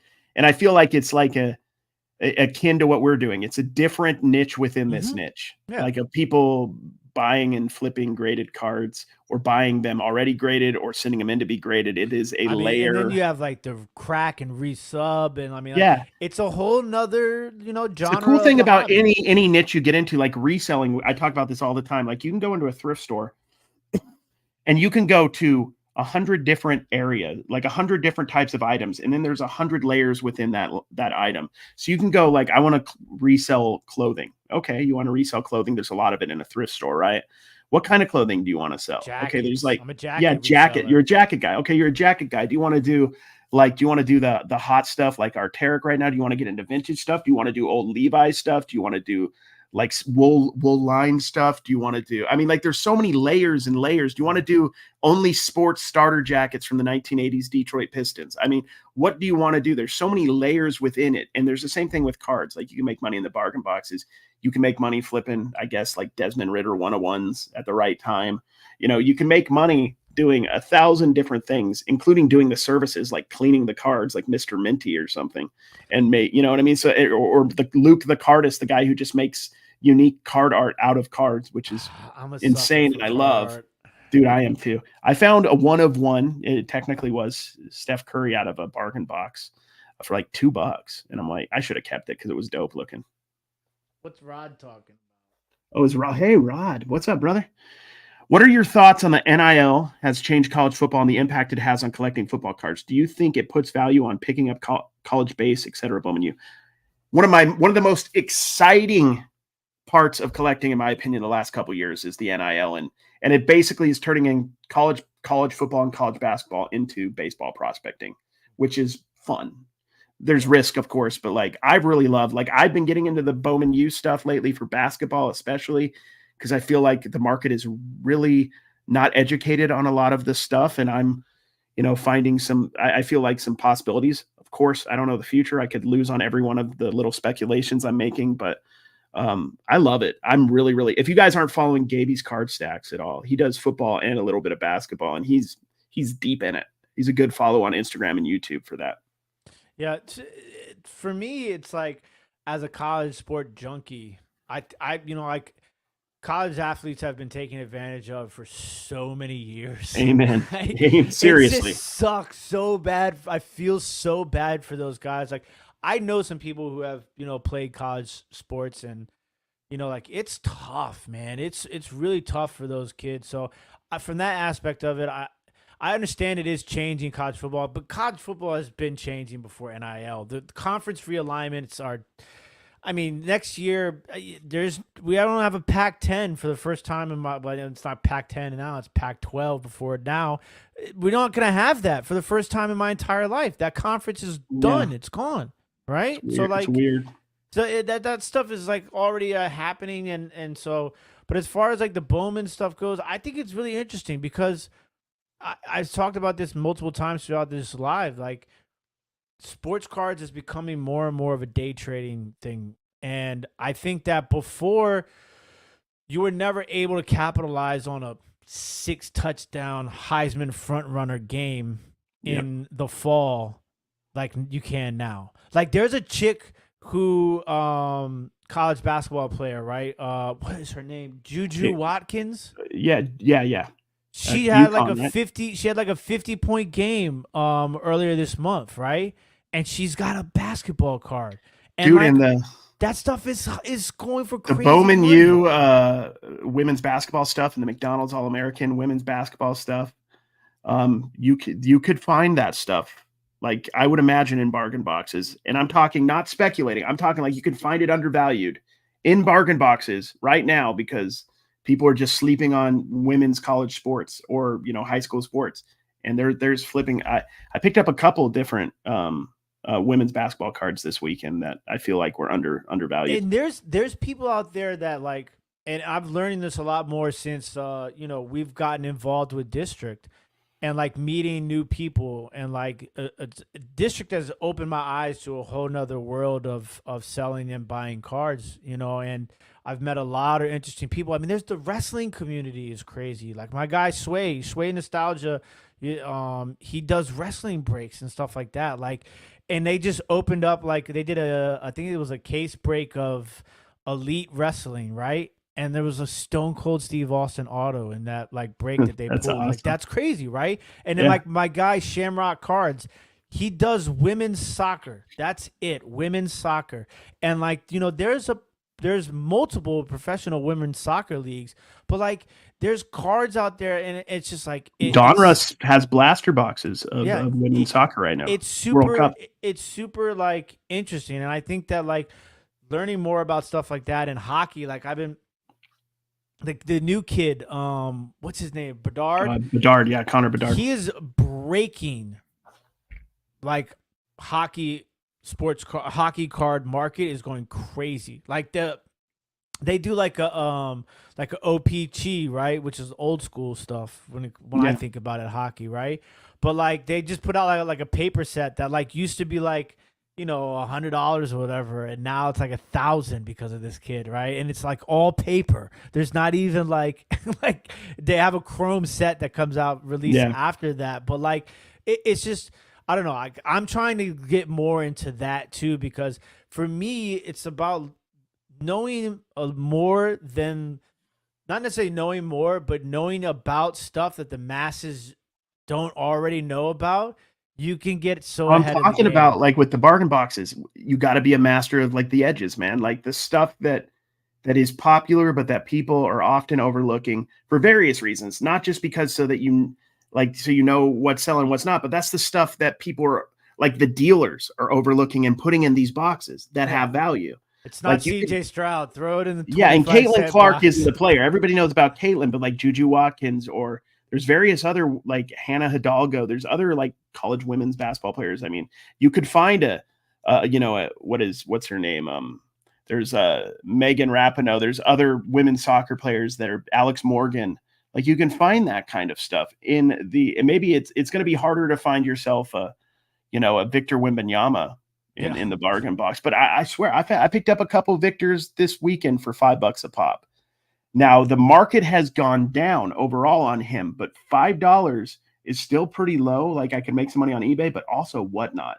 His stuff is so hot on Whatnot. People are paying $8, $9, $10, $12 on Whatnot for his cards Yeah, and because then wait until people like aren't going to the card shows getting these deals. So they're willing to pay up and then maybe not have to go spend $100 on a box to get it and hope you get it, and the other thing is too is think about this when you're at the card shows. It's like buying a $5 card at the card show is like in some cases buying a $2 card online.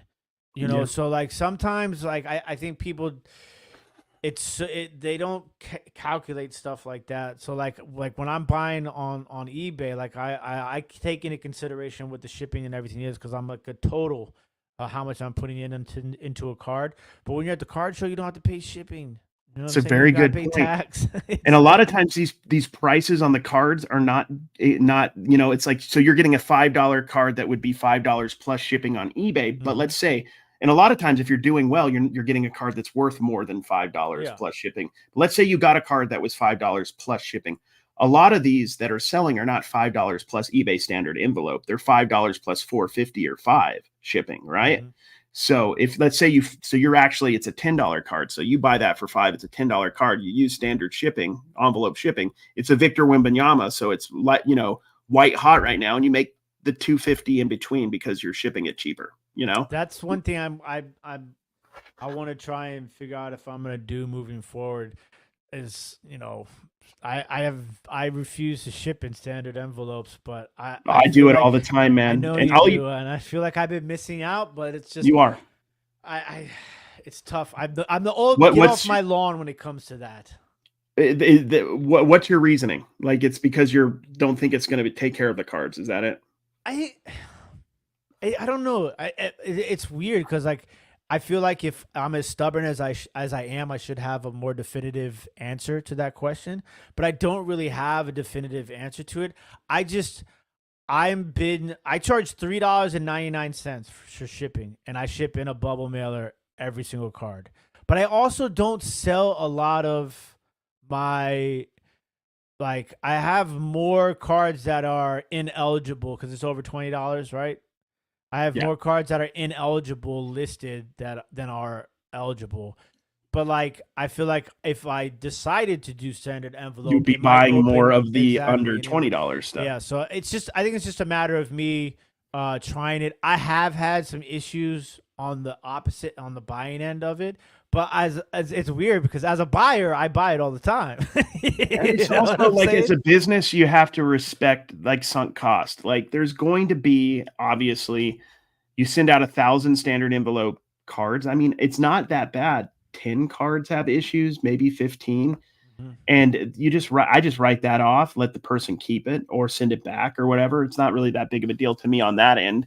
Um, and it just, I, if you followed me when I started TikTok, my whole thing was plus shipping, plus shipping, plus shipping. I was the plus shipping guy, and I kind of ate that and became the free shipping card guy. And I totally changed what I believed in to do free shipping because I thought with cards, and I actually want to expand it to everything now, which is tripping me out honestly because I never was going to be that guy. But I just kind of evolved. It takes some time with that. I think it's worth it because it's going to open you up to a new world. The problem is that I run into is I'm not disciplined enough to be putting 500 $2 to $3 cards through my scanner every day. Yeah. So since I'm not doing that, I'm not doing that enough. I need to be actually personally like focusing on like probably $10 and up cards, really, which I have a lot more of lately than I did a year ago. Um, there's so many benefits of doing the lower end cards too. I mean, you can build up your repertoire and how many cards you have available. It also is a nice little jolt to the algorithm if you're putting in a stack of low end cards that are hopefully movable stuff. You know, I would anybody who wants to get into that game with the low end stuff, I would for the most part stay away from like 1989 base commons. But you know, if you have a 1989 Nolan Ryan, maybe. I mean, there's some nuance to it, but I don't even know if I'd put the Nolan Ryan on anymore. It would have to be like if it's a 90s card, it's got to There's be King so many Griffey, it's got to be cards. Deion Sanders, Bo. It's got to be like the Ugh. the iconic, super hyped, popular guys to this moment. Do you know how many auctions were running under the sports card singles category when I was searching, like, I don't know, 3 hours ago? I don't to in auction with 60,000. I don't know.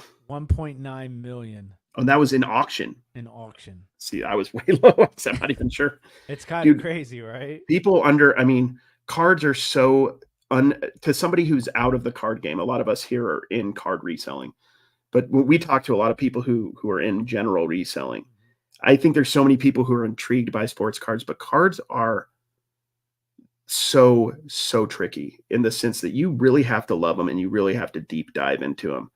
I mean, the only way I can kind of relate to it is when I think about Pokemon cards. I understand the theory and the concept of it, but I can't get my mind around it because I'm not willing to do the work to Yeah. figure it out, like the details of it. Do you think selling cards has made you a better overall reseller too?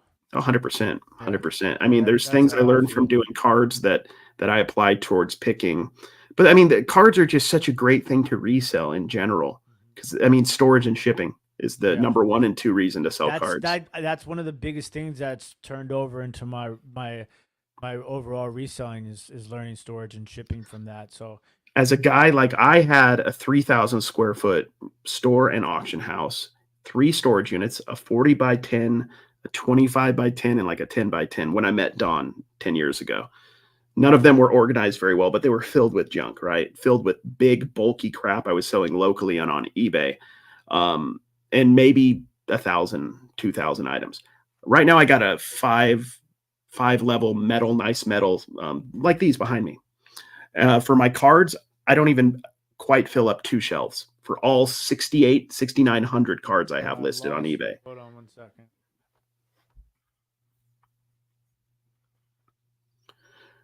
So yeah, what I was just saying with him, I'll talk to him about it in a moment when he comes back. But I basically store everything on two of these shelves. Can you hear me?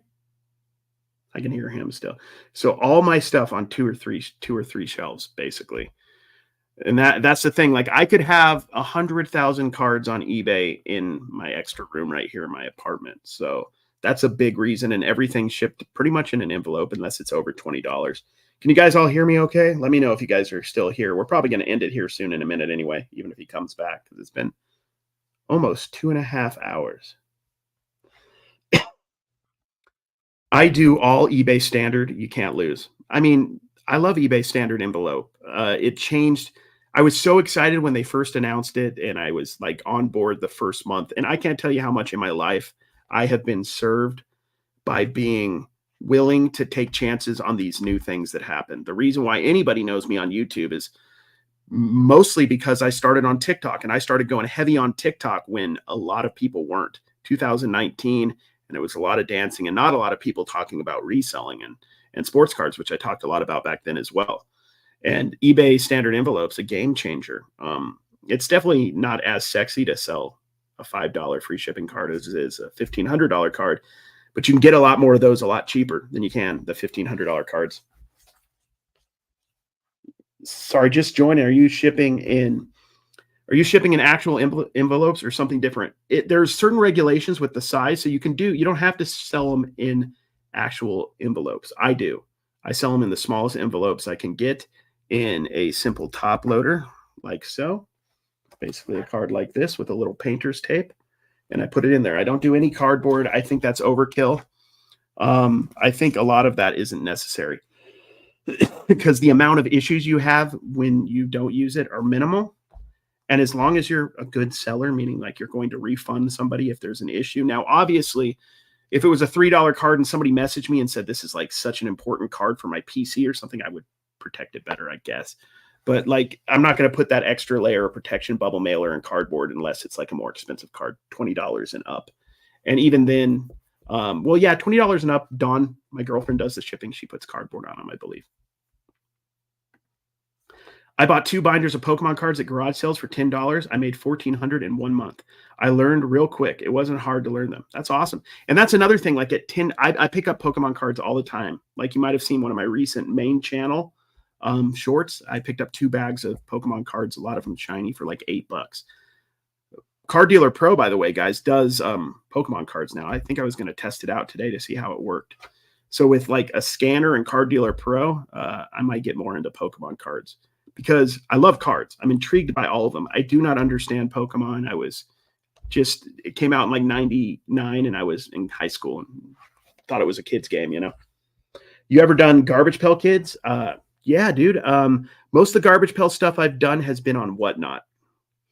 The interesting thing about Garbage Pail Kids for me, because like my Whatnot is American Arbitrage, which is my main channel. So a lot of my followers, probably the first 6,000, are people from the pop culture garage sale niche.